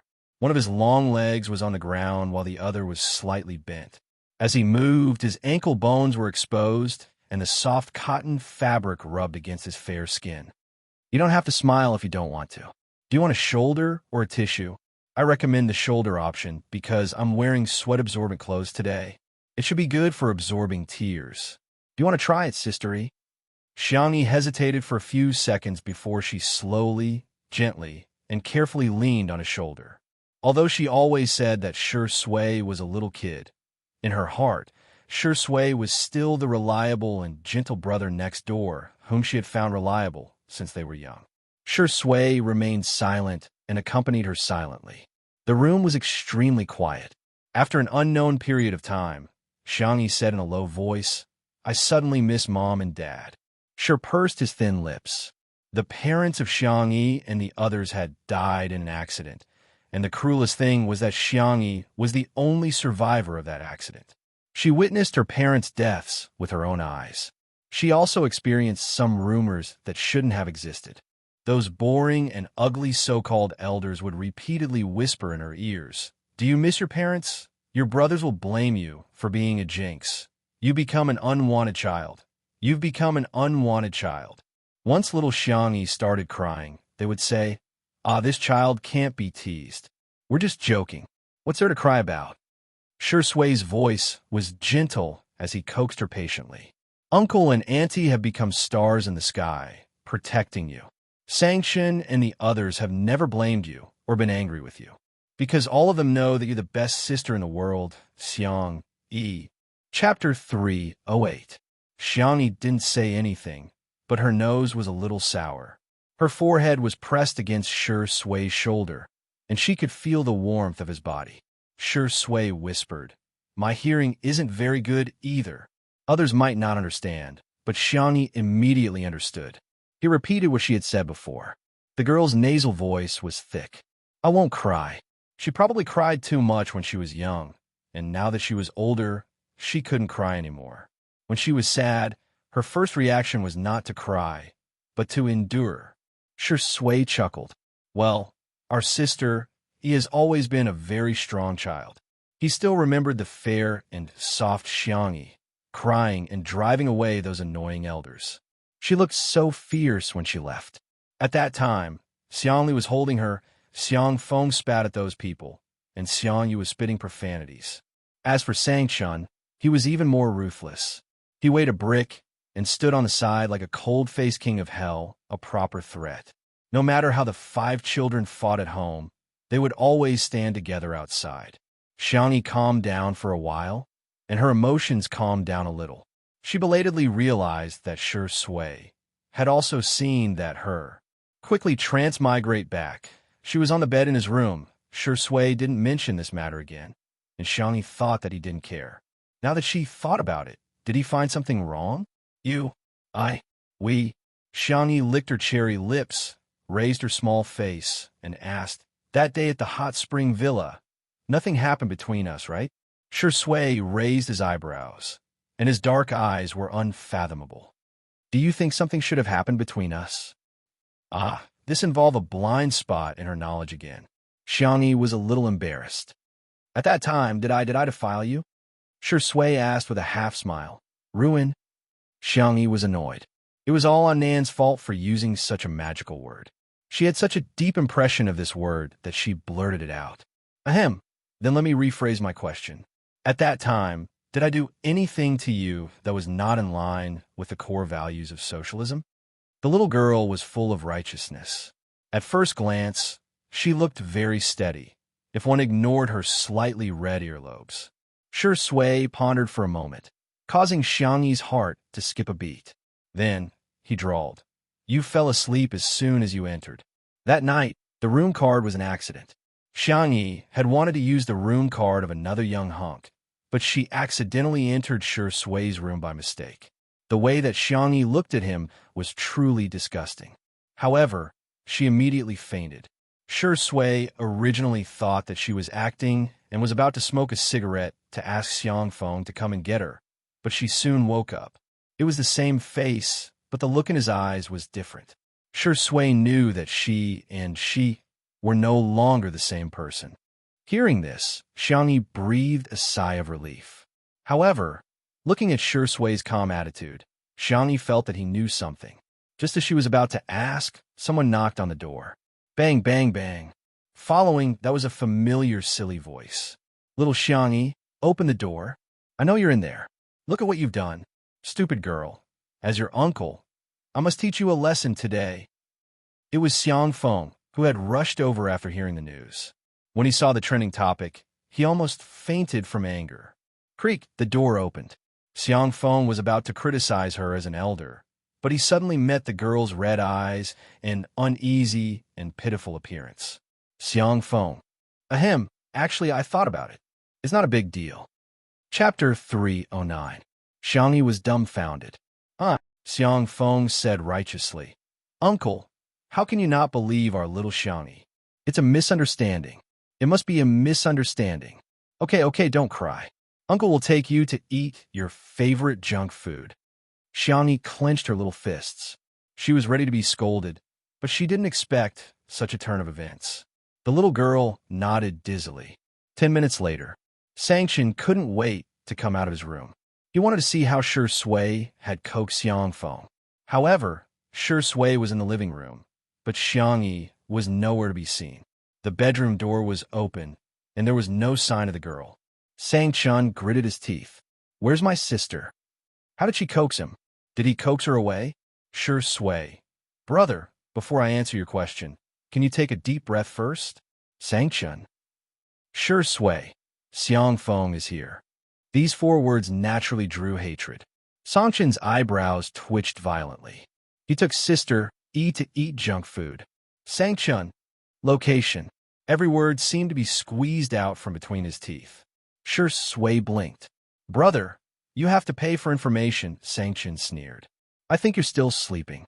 You're not going to tell me? Then I'll beat you until you tell me." Seeing that the man was rolling up his sleeves, Sure Sui said, "He also brought iced milk tea and cola for Sister E." Sang-chun gritted his teeth. "Deal." In the parking garage, although Xiangyi was the only one living in the manor, her brothers all had cars here. There were limited edition sports cars, motorcycles, and Xiangfeng's hover car everywhere. In a most spacious off-road vehicle. "Come, little Xiangyi, eat this fried chicken while it's hot. And this strawberry cheese smoothie, it's amazing. Do you want an iced cola? Do you want to try drinking from 2 straws at the same time? You'll get double the happiness." Xiangfeng was frantically promoting. He had been busy with work recently. After all, he was also a domineering CEO. It had been a long time since he last visited his little niece. It wasn't easy for her to come here. Of course, she had to bring delicious food for her niece. His original plan was to punish Xiangyi first. Society didn't punish her, but he, her biological uncle, would do it himself, coaxing after hitting. Now he was just skipping the step of beating him up. There was nothing wrong with rounding it up. Xiangyi was like a little hamster, nestled in the back seat, eating happily. This cheap, thick, and especially rich smell of food additives and essence. It was so delicious. The girl, who was calm and collected in front of outsiders, let herself loose in front of her little uncle. She drank milk tea and cola, and her little legs fluttered in happiness. "Uncle, you're so nice." At this moment, little uncle was the best person in the world. He didn't accept any rebuttals. Xiangfeng looked at her with eyes full of affection. "Look at you. You're as thin as a piece of paper. Let me tell you, you should gain at least 5 kilograms. Little girls need to be white and chubby to be cute. Xiangyi's cheeks puffed up. I've already gained several kilograms. Xiang Feng picked through the food bag. This bag is the devil's spicy strips. The last time I ate spicy food, I cried. Should I open one for you? Mm. The little girl nodded like she was pounding garlic. The next second, the car window was knocked on. Xiangyi held her breath, thinking that there was an anti-peeping film on the car window. He couldn't see her. Xiang Feng was also nervous and accidentally blurted out, "There's no one in the car. There's really no one." Xiangyi, who was completely unprepared. Chapter 310. Xiang Feng made up for it. "It's just me." "Really?" Xiangyi, she looked at her little uncle, her eyes full of pain. Her big brother's cold, demonic voice came from outside the car window. "I advise the two of you not to make any futile resistance. Open the door." Xiang Feng was quick-witted. "Actually, I'm in a car next door." Xiangyi, she couldn't bear to look. She really couldn't bear to look. The fried chicken in her hand didn't even taste good anymore. "I'll count to 3. If you don't open the door, don't blame me for being rude." Sanchin's voice was as cold as ice. 3. Before he could count, the uncle and nephew immediately opened the door. They didn't even dare to think about resisting, let alone think about it. The rich, oily aroma of food filled the car. Sangchun only felt his temples twitch a few times. He crossed his arms and looked down at the scene from above. Xiangyi had fried chicken in her left hand and spicy strips in her right. It was obvious she was enjoying her meal. Xiang Feng had milk tea in his left hand and cola in his right. It was obvious he was feeding Xiangyi. "Ha!" Sangchun suddenly sneered. Uncle and nephew. Tremble. Xiang Feng was still responsible. He trembled as he said, "It's not about little Xiangyi. I forced her to eat it." Sangchun, inverting right and wrong. That's a double crime. Xiang Feng's eyes widened. "We're both adults. What's wrong with eating some snacks?" Sangchun, stubborn. "That's a double crime." Xiang Feng was instantly terrified. "I was wrong. I really know. I apologize to you on behalf of little Xiangyi and myself." Sangchun, hypocrisy. "That's a triple crime." Xiang Feng. "So everything I say is wrong. You come down." This sentence was directed at Xiang Feng.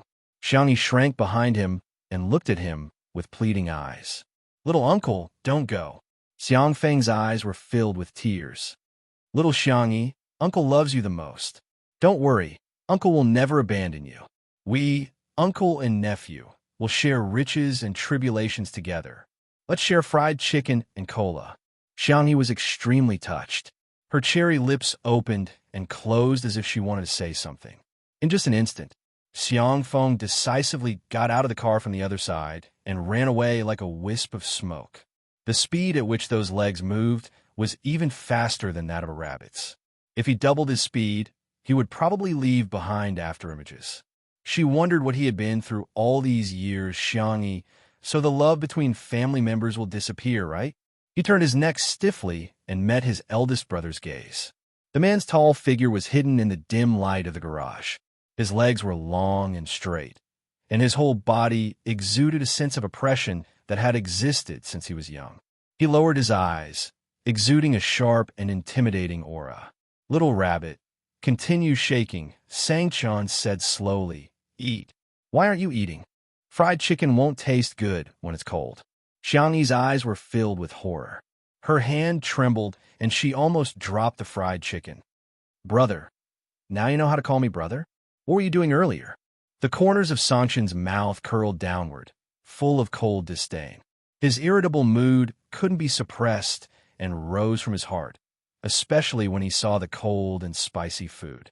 It was like a ball of fire was burning unscrupulously. His tone became harsh and cold. "Xiangyi, you've really grown up.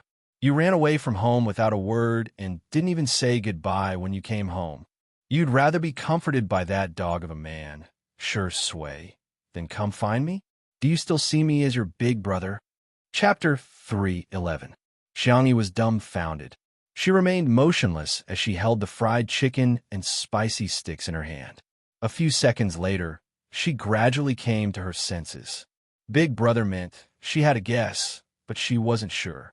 Sang-chun kept a straight face and was about to continue lecturing her when the girl suddenly burped cutely. Xiangyi, Sang-chun, indeed, carbonated drinks like cola shouldn't be drunk too much. With the hiccup interrupting, Sang-chun turned his face and covered his thin lips with his hand.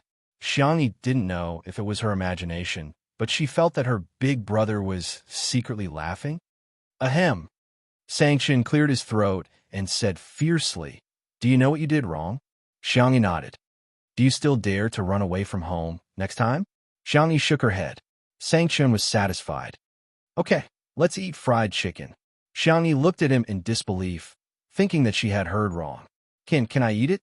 the girl asked timidly. Sang-chun was a little confused. Was he some kind of demon king? Why was she so scared of him every time she saw him? It was understandable that his little uncle and the others were scared of him. It was normal for men to fight when they didn't like each other. However, had he ever laid a finger on his little sister since she was young?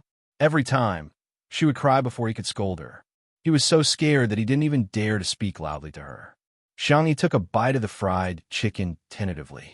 Seeing that her big brother's expression was normal, she quickly took a few more bites. Sob, I can't believe I dared to eat junk food in front of Big Brother in my lifetime. This scene could be written into the story of how she was weak and pitiful under the control of the Xiang family's Chun-chun. However, when she was about to eat the spicy sticks, her big brother mercilessly took them away. You can't eat spicy or cold food. Seeing his little sister's face pucker up, Sang-chun's heart softened. Then, he returned to his cold and heartless self. But won't these go to waste?" Xiangyi said softly. Sang-chun was silent for 2 seconds. "Excuse me. Make some space for me," the man said indifferently. He sat down beside her and expressionlessly took a bite of the spicy strip. TSK. It was indeed trash. Xiangyi looked at him eagerly. "Is it delicious?" Sang-chun said with disdain. "It tastes awful." Xiangyi, if it's disgusting, why don't you give it to me? Why do you want to torture yourself and me? That milk tea, let's drink it at room temperature. Xiangyi, what soul would there be left in iced milk tea and iced cola if they were placed at room temperature? What are you looking at? Don't look. Sang-chun felt that his tone was too rigid and serious.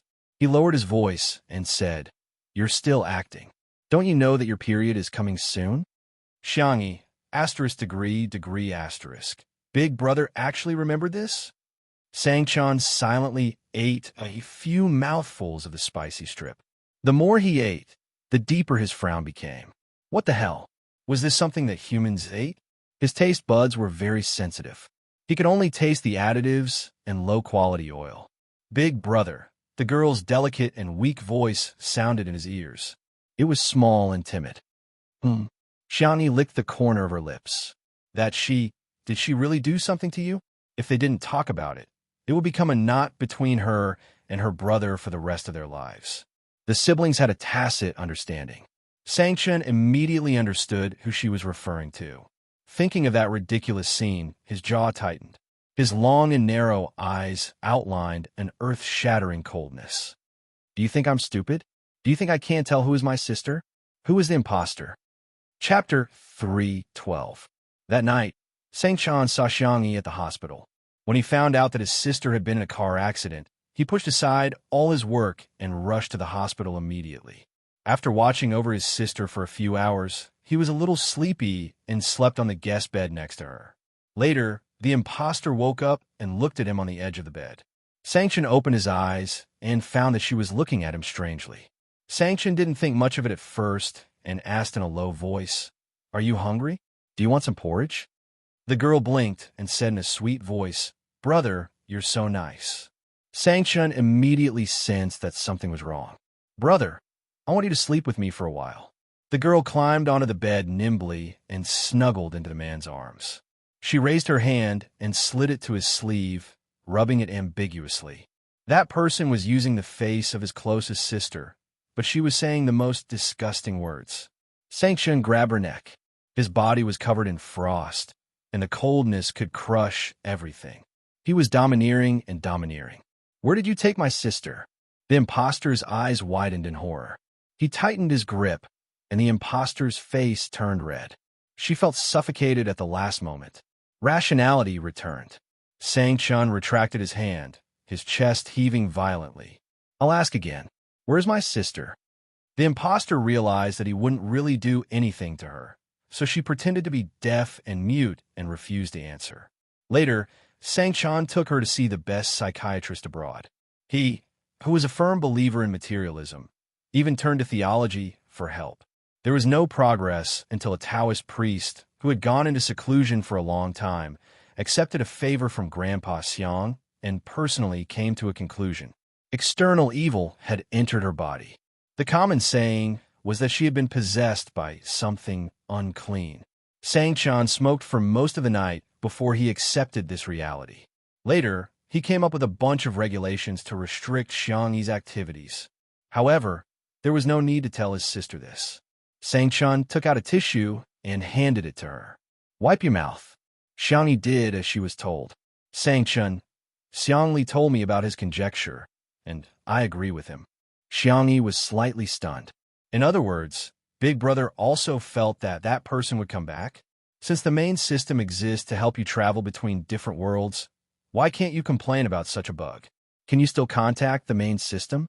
This reminded Xiangyi that she couldn't do it now, but Xiao Naofu might be able to. It seemed that it was time to pick up Xiao Naofu and bring him home. "I'll think of something." Now that the knot in her heart had been untied, she had a plan for what to do next. Xiangyi sniffled and said pitifully, "Big Brother, if only our whole family could wear it together." Sang-chun frowned. "Why? Did someone bully you?" "Yes. I've been beaten so many times, especially in the wuxia and xinxia worlds." Perhaps in Xiangyi's heart, her big brother was the most trustworthy and dependable. She was like a childish child who would complain to her parents. "If you were there, it would definitely be our family beating others up." Sang-chun, so what kind of image did his sister have of him? Xiangyi was still fantasizing. "Big brother, you're in charge of beating people up. Second brother is in charge of trapping people. Third brother is in charge of bullying people. Fourth brother is in charge of being fierce. And little uncle, is in charge of being a mascot."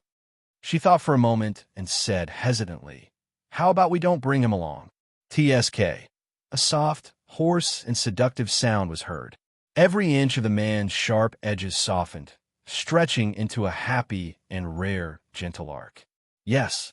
Big Brother smiled. Chapter 313. Xiangyi's courage grew a little. She was so nervous that her toes curled up. She asked tentatively, "Then can I have a sip of milk tea?" "Just one sip, really." Sang-chun raised his eyebrows. He pulled out a wet towel and patiently wiped his slender fingers clean. Just as Xiangyi was feeling disheartened, she heard two words that were like the sound of nature. "Drink it." "Xiangyi!" Exclamation point. She happily picked up the milk tea and took a big sip with her cheeks puffed up. Sang-chun watched as she drank a third of the milk tea. She really took a sip. Sang-chun, sensing her brother's gaze, Xiangyi put down the milk tea reservedly and gulped it down. She burped because she was too full. However, a bright smile bloomed on her face. From today onwards, she was the fiercest child in the Xiang family. Not only did she eat fried chicken in front of her brother, but she also drank milk tea in front of him. Sang-chun looked at her sweet smile and swallowed the scolding that was about to come out of his mouth. Forget it, forget it. If she was naughty, then so be it. After all, his little sister needed to be pampered. Of course, he still needed to teach his little uncle a lesson. Sang-chun thought of business and said calmly, "Don't worry about the rumors on Weibo. I'll take care of them." Xiangyi looked at him blankly. "You didn't look at Weibo?" "No." She didn't look at it after posting the recipe. Sang-chun patted her head. "It's good that you didn't look at it. It should be back to normal tomorrow." He would never allow his little sister to take the blame for an imposter. Xiangyi protested in a low voice. "Brother, that's not how you pat someone's head." Sang-chun narrowed his eyes. "Oh, if you pat my head so hard, I'll go bald." Sang-chun stared at her for a few seconds and sneered. "So other than me, who else touched your head?" "Sure, Sway." Xiangyi's smile gradually disappeared. When she came back to her senses, she imitated her uncle's actions and jumped out of the car from the other side. She ran forward barefooted, almost tripping over Xiang Feng's shoes as she ran. Sanction, he wanted to maintain his expressionless face, but he couldn't hold it in, and his thin lips curled up slightly. TSK, silly rabbit. Just as the public opinion was gradually fermenting and the entire internet was denouncing Xiangyi, a Weibo post from a well-known relationship blogger completely brought the matter of Xiangyi climbing into her brother's bed to a climax. Qing He Sheng, Sheng Vi. As a girl, the first thing you have to learn is self-respect, self-cleanliness, and self-love. If you can't even do these things, how could other people respect and cherish you? Forgive me for being blunt, but the female celebrity who caused such an uproar today ignored ethics and crossed the bottom line of human nature. Such behavior is really shameful. Celebrities in the entertainment industry are public figures. Any bad behavior will be magnified and have a great impact on society. Think about it. If someone imitates the female celebrity's behavior, has a messy private life, and even acts inappropriately to her brother, uncle, and father, how much social unrest will that cause? Entertainment is paramount, but entertainment should also have a bottom line. I strongly recommend that artists with such bad behavior be banned. Keep the entertainment industry clean. This blogger often made sharp comments on social issues and had many fans. Once this Weibo post was posted, it was regarded as the Bible and truth by netizens, becoming the best weapon to attack Xiangyi. However, at 8:00 in the evening, Linshan Law Office's official Weibo post was cold and concise. Linshan Law Office, regarding Miss Xiangyi's statement, is as follows.